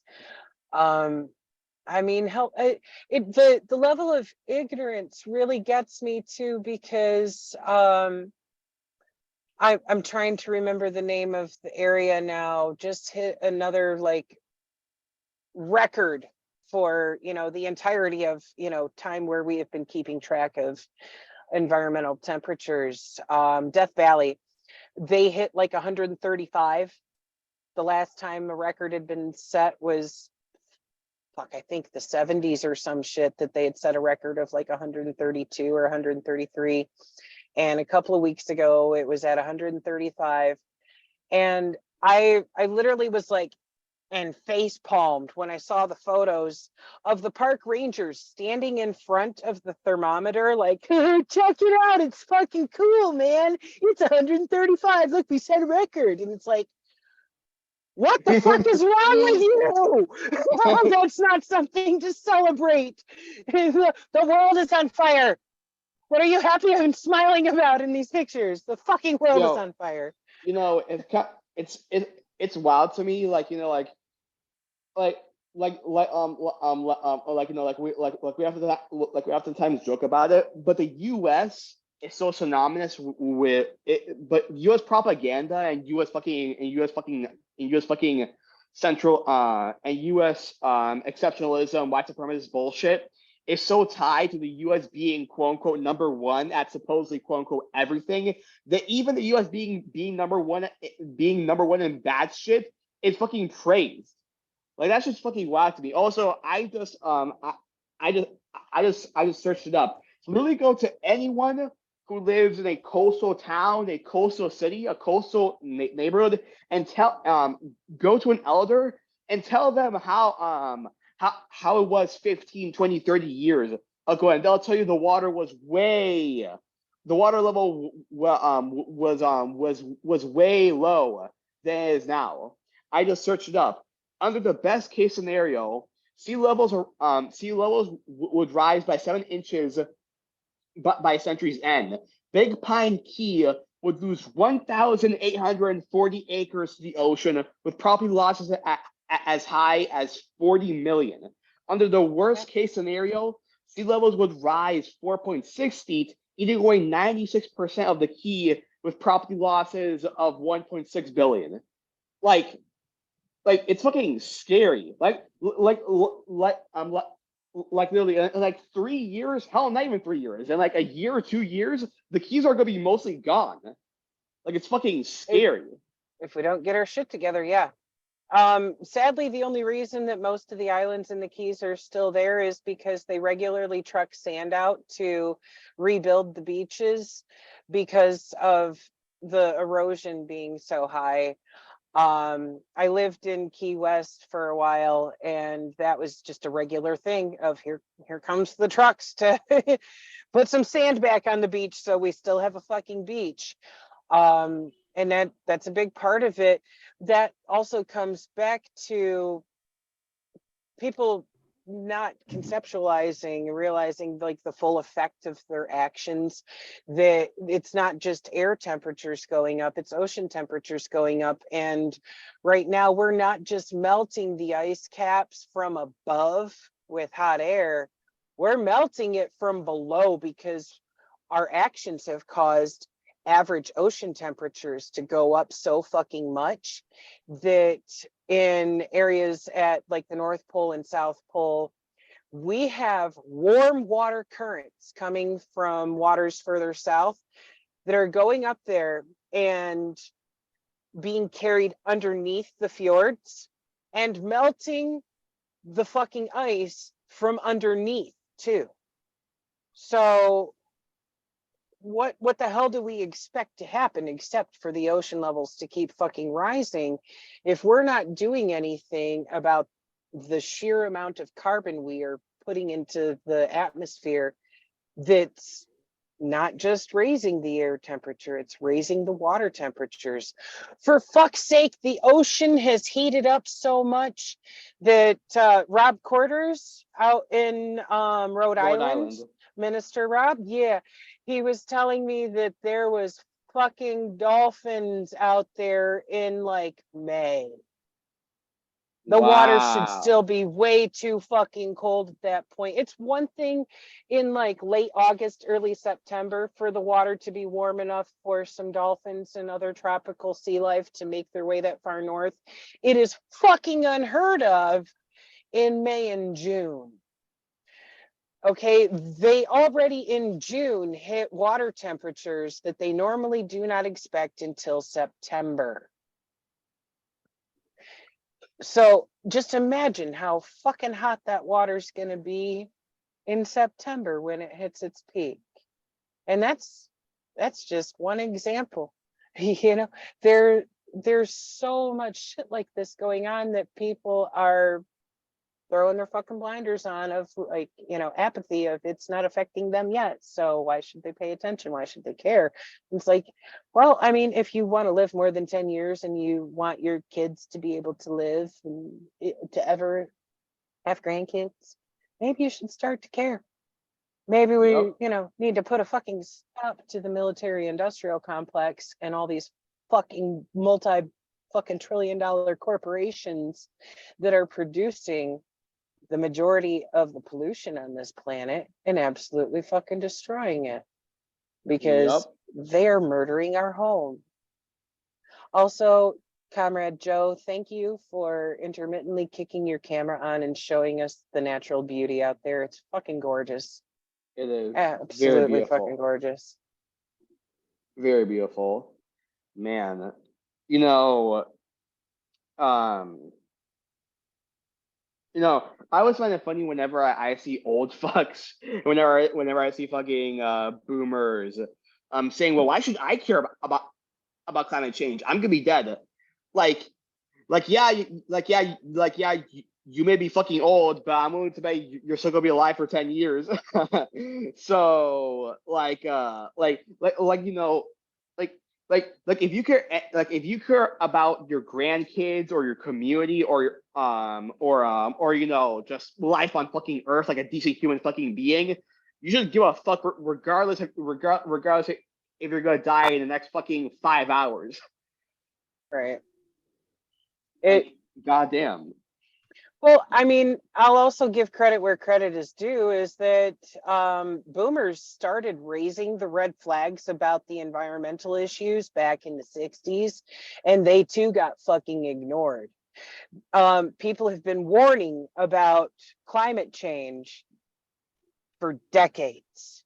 Yep. And, it's ridiculous that it's been allowed to go unremedied for this fucking long and unregulated. That hell, even some of the regulations we'd had in place to start protecting certain facets of the environment have been rolled back by, later administrations because they were like, but wait, corporate profits, that fucking matters more. We should roll these things back so that these companies can make money by destroying the environment. And it's like, you motherfuckers. And it's one more example of why we need revolution, not reformism, because reformist shit like that is allowed to be rolled back isn't actually fucking solving anything, whether we're talking about an environmental issue or a societal one. It's not a fucking permanent change. It's not actually fixing the fucking problems. If the next administration has the option to reform again and roll that shit back and go, well, I want to do this instead, so fuck everybody and fuck the environment, that shouldn't even fucking be allowed. But that's how shit's run under this fucked system. And it's not just the United States, it's all of the West, it's all of quote unquote civilized society. And it's like, you uncivilized motherfuckers, how dare you call this civilized? Like you're destroying everything. It's ridiculous. We need a fucking revolution so bad. We need societal, cultural, and economic liberation and change right the fuck now. We really need it. We definitely do. Sean said it's one of those frogs in a pot situations. They don't notice if you gradually raise the heat. And people these days seem to have temporal impermanence. Like, unless it was 5 minutes ago or happening now, it just doesn't exist. Facts. Shell Oil knew back in 49 that they were super complicit in all of this. That study got buried for over 50 years in favor of short-term profits. Because that's how capitalism fucking works. It does not give a shit. It's like, yeah, we're going to hide that because if we let that be known, we're not going to make as much money. And it's like, money is a fake ass fucking concept. It is nothing but a piece of fucking paper that has no more value than your fucking toilet paper, other than something being printed on it that says you can make trade for this for actual resources that have real value. Yep. Money is nothing but a fucking concept, and it's about fucking time people started to realize that of maybe you wanting to hoard this fucking tool isn't worth destroying everything. Yep. Oh man, I Damn. love these conversations. I love this chapter. This chapter was especially awesome, and I love how you know, even though we diverge from some of the conversations, they still hold relevance. You know, to today, and we have how we bounce off from conversation to conversation. It's awesome. Well, I mean, yeah, we've definitely gone off on a deep dive tangent there, but it started with garbage piling up in the fucking streets that they had to fight against. And it's like, there's a lot to expand on with that entire notion, because, okay, the garbage in the streets was what was most visible in everyone's faces there in New York, to be able to see, like, wait a fucking minute, these suburbs over here are getting their garbage picked up and we're being piled fucking ass deep in it. You know, what the fuck? And, you know, when you look at expanding on that, of how much of the planet we are burying in garbage and filth and fucking waste products that contaminate everything, it's really a mind-blowing and eye-opening thing of like, holy shit, you know, we need to take this concept of fighting back and demanding garbage cleanup on a much broader scale, or we're all gonna fucking die. Yep, literally, Yeah. man. You know, and hell, garbage not being thrown out is still an issue today. Like, go to New York City, go to New York fucking city, and see the piles of garbage that is fucking piled up. Like, holy fucking shit. Like I swear, like, the more videos I see of New York City, the more I'm just saying, man, New York City is basically just the Florida of the North. like holy fucking shit. Like the air is yellow there. Like, what the fuck? Like, god damn. Yep. I mean, hell, even, okay, where I live, rural area, smaller town, mostly an affluent town, but I'm in a poor area because I'm poor. I could step outside right now and pick up a fucking entire bag worth of garbage. And I mean, like, garbage bag, not a little grocery bag, but an entire garbage bag full of garbage that's just floating around here on these lots, because people go walking by down the road or driving by down the road and throw their fucking wrappers out, and it all just blows over here. People go walking by the canal over here and do the same fucking thing. There's constantly just trash everywhere. And it's like, there's 2 dumpsters right there.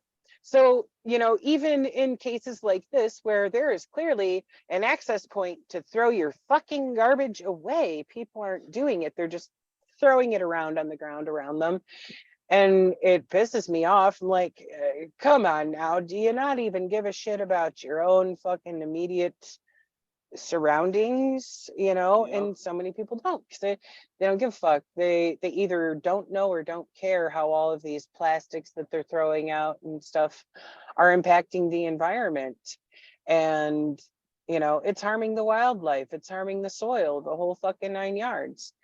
You know, it gets tiring. Like, my gimpy ass is going around with a fucked back and fucked nerves in my legs and giving more of a shit than able-bodied people. And I go around and constantly have to pick up fucking garbage, because why not when the dumpster's 50 feet away? Yep. I don't get it. It's like, it It's makes me want to shake people. Like, what's wrong with you? Man, you know, I remember how I'm kind of unrelated, but I was really walking down on my sidewalk, right? And as I was walking down, this entire sidewalk, right? This entire fucking sidewalk is literally just completely covered in vegetation. Like, all of it, like vines, tall grass, all of it is literally just covered in vegetation. It's not being kept at all. And I'm just like, what the fuck is going on here? I need to show you guys a picture, but that's something that I've been noticing as well. How a lot of parts of where I live, how a lot of parts are just completely covered in just grass and vegetation, and nothing is being done about it. Like, it's wild. Well, I mean, that's a reflection on how little people care about even taking care of things around them. Yep. Sean, I see you've got your hand up. Go ahead, comrade. So it's not a hugely large action when you really think about it. But every time I go hiking, even though my asthmatic ass really can't go hiking much these days, even when I just go out to the beach or whatever, wherever I am, whatever backpack I've got for that day, I definitely leave room in the backpack and a bag so that I can pick up every single piece of trash that I find, because my motto is to leave a place in as good as or better condition than when I found it. Because you guys are right. It is not just about us. It is about the next 7 generations that come behind us. Yep. And If it's an everybody- yeah, Sorry, it's an go ahead. action that we can all do, and it's not hard. Right? So I do appreciate you, with your quote unquote gimpy ass getting out there and doing the thing. I try. I But, appreciate your asthmatic ass getting out there and doing the same too. Like, if everybody did that wherever we go, take a bag with you and pick up some fucking garbage. Think of how quickly we could actually have the world cleaned up.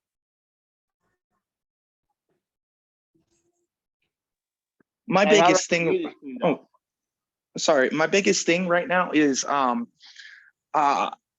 actually gone commercial fishing for tuna, and the industry itself isn't altogether largely wasteful of the actual fish that they take. My issue is that the laws for trash disposal while you're at sea, they literally have set markers in terms of distance on what trash you can throw into the ocean the further out you go. And I don't know if you guys know this, but the garbage patches in the ocean, they're literally bigger than most states at this point. Bigger than islands. Yeah. Yeah, they've been growing for quite some time, and it's fucking ridiculous that we have entire islands of shit, fucking trash floating in the oceans. It's despicable.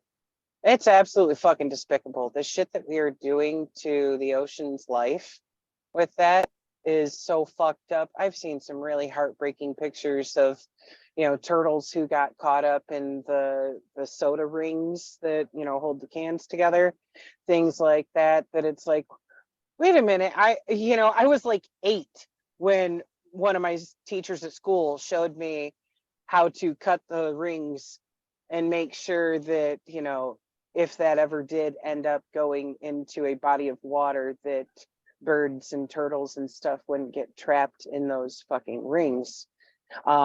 Things like that it's like, how are people even still doing this? Why are we even still using shit like that for packaging? And it's fundamentally fucking irresponsible as a species Yep. that we Literally. keep doing this. It's irresponsible that we even have any allowed amount of, sure, you can throw this much garbage in the fucking ocean. It's fucked. And yeah, Sean, I'm reading your note there right now. The oceans are responsible for most of the oxygen produced on the planet. The phytoplankton photosynthesis. Accurate. Accurate. The coral reefs. The more damage that we do to the environment, to the oceans, the worse off we're going to be. Even if we were to go through and start planting trees everywhere, yes, that would help. But we need to clean up the oceans too, because that phytoplankton absolutely fucking depends on having appropriate ocean temperatures for them to grow and to actually do that photosynthesis and produce oxygen for us to breathe. We're dependent on all of it. if I remember correctly, if I remember correctly, don't coral reefs provide most of the oxygen on No. Earth? No. No, phytoplankton do. The coral reefs are a beautiful habitat that provides housing for a lot of other species. The coral themselves are animals. I know a lot of people think that they're a plant, but they're actually communally living animals. And the reefs are formed of their dead skeletons that, the new coral buds then grow on. And there's a lot of life forms that live in the reefs that do contribute to that. And yeah, as Sean just said, corals are basically the canaries in the mines. They're an indicator. When we see things like coral reefs getting bleached out, that right there is evidence that the ocean's temperatures are way too fucking high. It's the high temps that are killing off the life forms that live in the coral reefs and therefore bleach them out. And there are a lot of organizations that have spent years going out. They're growing new baby corals in tanks and going out and putting them in the reefs and trying to replenish the reefs and get them growing again. But if we don't get the fucking ocean temperatures under control and stop driving it so fucking high that it's killing all of these sensitive life forms, there ain't gonna be any fucking turning back. It doesn't matter how many baby corals we grow in captivity and take out to the reefs to try to regenerate them if we don't do something about the temperatures that are killing them. And that same high water temperature is killing off the phytoplankton that produce the majority of the oxygen that we breathe. Yep. If I remember correctly, trees only provide 30% of the oxygen in the world, correct? Only 30% of it? I would have to look it up to be sure. Sean might know. between 17 and 28%, as far as I can tell. Even less than I thought. It's kind of funny. I don't think it's a coincidence, and I don't think it's a mistake that whenever in our classes, that whenever in our science classes or whatever, that whenever we're taught about quote unquote protecting the environment, they always talk about trees, but they never talk about phytoplanktons. They never talk about them. They always talk about planting trees, but they never talk about phytoplanktons, the ocean, the temperature of the ocean increasing so much that's killing off the fucking phytoplankton. They never talk about that, coincidentally enough. A lot of times they focus on the trees. I've got a note about that. Go for it. Real quick. That all comes down to the fact that most of our educational materials are centered out of a Texas-based think tank that I don't know if you guys ever remember reading, like your history book and then seeing who actually wrote it on the side. It's Texas Instruments. And as such, they've been. Go ahead. Oh, no, I was just gonna add it's those same guys who fucking make the calculators, right? Or something like that. It's some group based out of Texas, but they've been continuously dumbing down the educational materials for years. And even if we were to go ahead and reduce the temperatures in the water, the microplastics are choking out everything. Yep. And that's actually why I raised my hand right there, was to bring that up. Microplastics are even found in newborn babies' blood at this point. Yep. It's scary as fuck. Yeah. Like it's 1%, right? Or even more than that. I don't know the actual amounts that they are turning up in babies and or marine life, but I know that you, me, and everybody we know already contain percentages of microplastics. I mean, half the ready to eat freezer food, it all comes in plastics. You heat that up, and then those plastics leach things like BPA into your system, which is why the whole water bottle BPA free nonsense came about, is because people were starting to notice reproductive issues stemming from BPA. It's all connected. Wow. Like all the stuff that we're doing these days, you can thank companies like DuPont Chemicals, and they knew about this stuff a long time ago. Nobody fucking cares. Yep. It's all about They profit. care more about their bottom line than they do about anybody's fucking survival. It's I think just Comrade Sean has his hand up. Oh, no. That can come down now.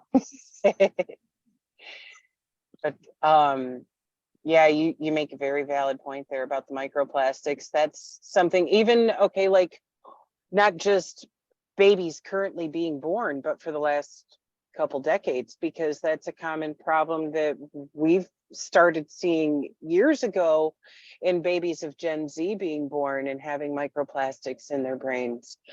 And it's fucked. It's like, how many generations of fuckery do we need to go through? Like my generation got to eat lead paint and sit on asbestos tile floors. Like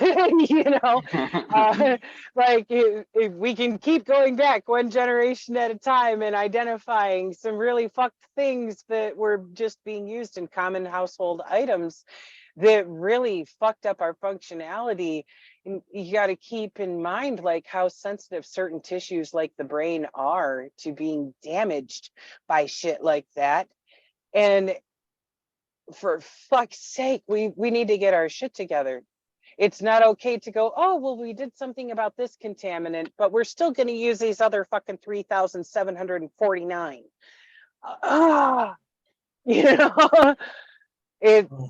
It's saddening. 100% is saddening. Like, goddamn.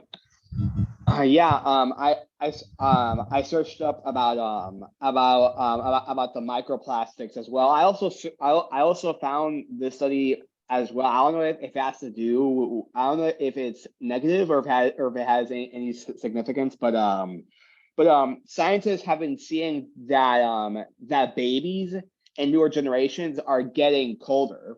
Like our body temperature is getting colder and colder and colder.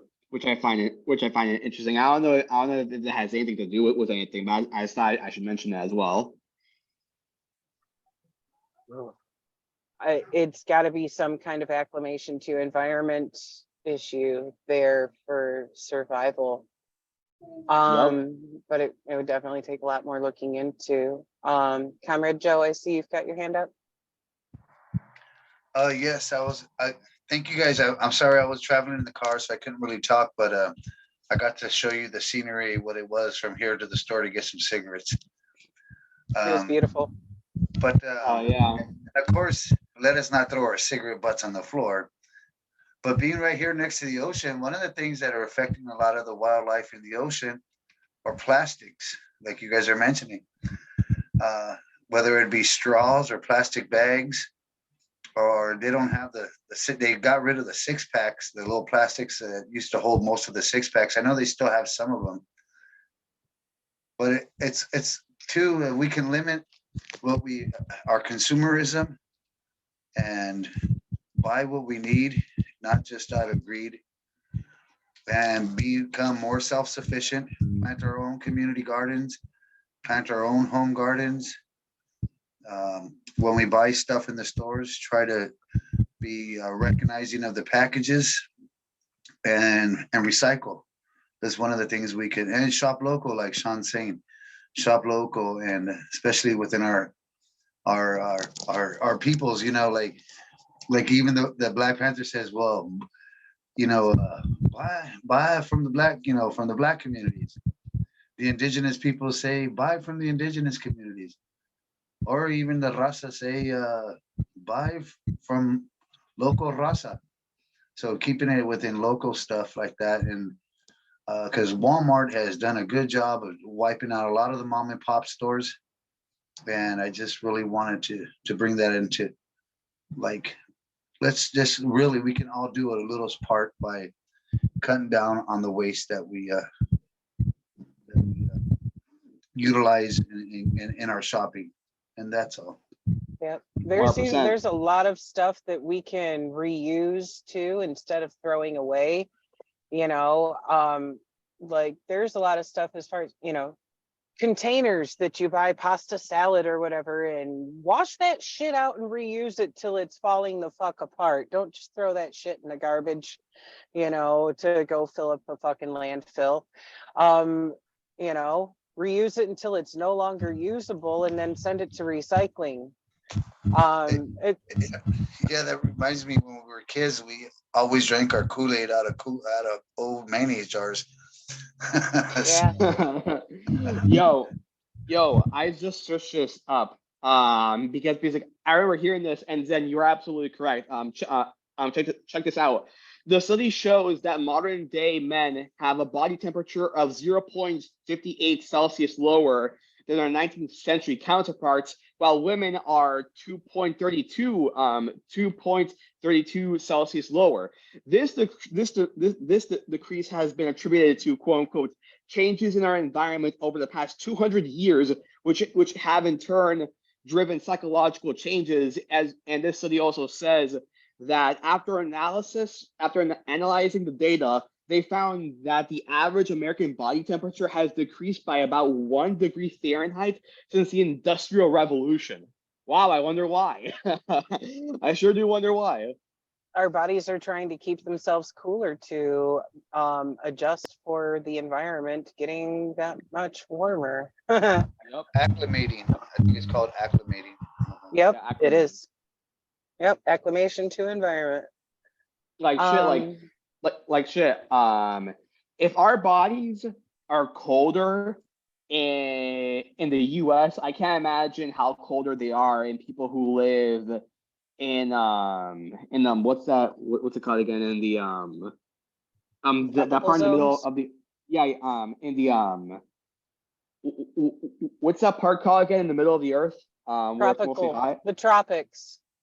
Yeah, tropics. I know it goes by another name. What does it go by? Equatorial. Yeah. The equator. Like I'd imagine the people who live in the equator, their body temperatures are even lower than ours, due to them being directly in hotter climates. Thanks for bringing that out, Comrade Gabby, because I thought it was because I'm getting older. Like sheesh, like I get colder myself nowadays. Yep. But oh, and then I know it was your birthday the other day. It's going to be my birthday on the 10th, so not that I believe in astrology or anything like that, but I guess that makes us both Leos. Oh yeah. Yep. We're both Leos. Happy birthday a few days early, Joe. Oh yeah. I'm finally going to be 21. Nice. I'll be 53. 2 more years, I can get a discount, senior discount at Denny's. Damn. I just saw what time it is, and we are at about 2 hours and 15 minutes. So we should probably wrap this up so the video don't end up too 100%. long. 100%. We're good at diving down rabbit holes. Yeah, we really are. You put a bunch of ADC people in here, and you get a conversation for hours, man. Right, gets a little wild, but hey, we cover some good shit. Hell yeah, we do. I was gonna suggest. I know it's like a reoccurring thing. I should probably be sending, or maybe most of us, instead of trying to, like I did today, sending it at the last minute, sending it a day or two ahead of time to people, so that we can have more entertaining minds and ideas and involved in these study groups. So like I'm gonna work on that, and like maybe we can all work on that. And sisters, you can send me a message, because I got like 2 or 3 phone calls to make after this meeting. I may forget to like put you in contact with that comrade sister in Oak Flats. Thank you. Thank you. yeah, I'll message you as soon as we close this out here. And see what we can do with that. In the meantime, if y'all want to join us tomorrow, we'll be reading The Wretched of the Earth. As Comrade Gabby said earlier, that one's going to be at 5 p.m. Eastern time, 2 p.m. Pacific. And we'll be back for the next section of the Young Lord's book we are reading today. Friday, 4 p.m. Eastern time, or no, 7 p.m. Eastern time, 4 p.m. Pacific time. I'm getting the shit flipped around because I'm in Pacific. So yeah, 4 p.m. Pacific on Friday. And then Sundays are in the morning. I believe that is 11 a.m. Pacific, 2 p.m. Eastern time for reading the Young Lords. 100%. So yeah, the whole schedule is laid out in the link that we've sent out to you guys. So we try to, you know, keep that in there to keep track, since it's at different times on every one of the days. But I appreciate all of you guys coming and joining us today. Sean, it was fucking awesome meeting you. Likewise. Like I said earlier, you are more than welcome to continue to join us for this. Congratulations on joining the Brown Berets, getting recruited there. That's what the fuck's up. Excellent Beautiful. organization. And yeah, Panther love and all All power. power of the people. Sean, I just want to, Sean, I also want to say, send me a friend request on Facebook, because I want to chat with you and have your Facebook available if you have it. Also, Comrade Gabby, if you can remember to send that other comrade in Colorado the link tonight for tomorrow. Or if you can just send me his name and I could just call him and talk to him and get him involved. If you guys are already talking, send him the link and I'll send him the link, because I think he would be a very powerful member to in these discussions and readings. Thank you. Right on, right on. I will definitely make sure to hit him up and see and notify him about it. But all power to the people. See y'all next time, and all love. Revolutionary love. Revolutionary love. Indeed, all power. And Comrade Sean, I just sent you a Facebook friend request too. It'll pop up saying Zen motherfucker. That's my nickname. I'm trying to find your Facebook account, Comrade. I'm not seeing it. I keep on seeing a bunch of Sean Blands everywhere.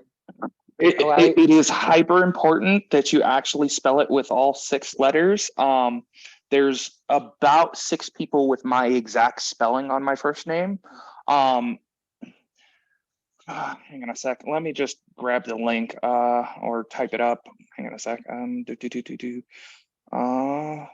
No. Yours was the first that popped up in the results for me searching Okay. Facebook. www.facebook.com/DJ Yin Yang. That should turn it up. Okay. I think I see you now. Is your background a picture of a sunset with like a tent thing? That's a teepee, an actual teepee. Gotcha. From Yep. ceremony. Nice. I just sent you a friend request as well. Okay. Oh, Yeah, actually my personal profile picture is actually me and my late husband. Oh, Who passed nice. last year. Oh, I'm sorry to Yeah, hear well, about that. yeah, kind of nice that, I still honor the memory, but not so nice that I lost him. Indeed. I'm sorry for your loss. All power. Thank you, I Comrade. appreciate that. Yes, and thank you, Comrade Sean, for coming on today. Like, it really made me happy. You have a lot to add to. I know you're limited on your transportation and in the rural area that you live in, and getting to events and doing stuff, but being a part of these study groups really, really makes me happy. So thank you once again. Hell yeah. Yeah, thank you, Of Joe, for course. inviting Sean. Right on. Just 1 out of 25 people. He's the only one that I was like, if I didn't get 30 people, I was like, sheesh. Anyway, thank you. All right. That's all Oh I have. yeah. Y'all have a beautiful evening, No comments. and I look forward to seeing you guys tomorrow for Wretched of the Earth. All power. Oh yeah. All power. See you all there. Thank you. Mwah.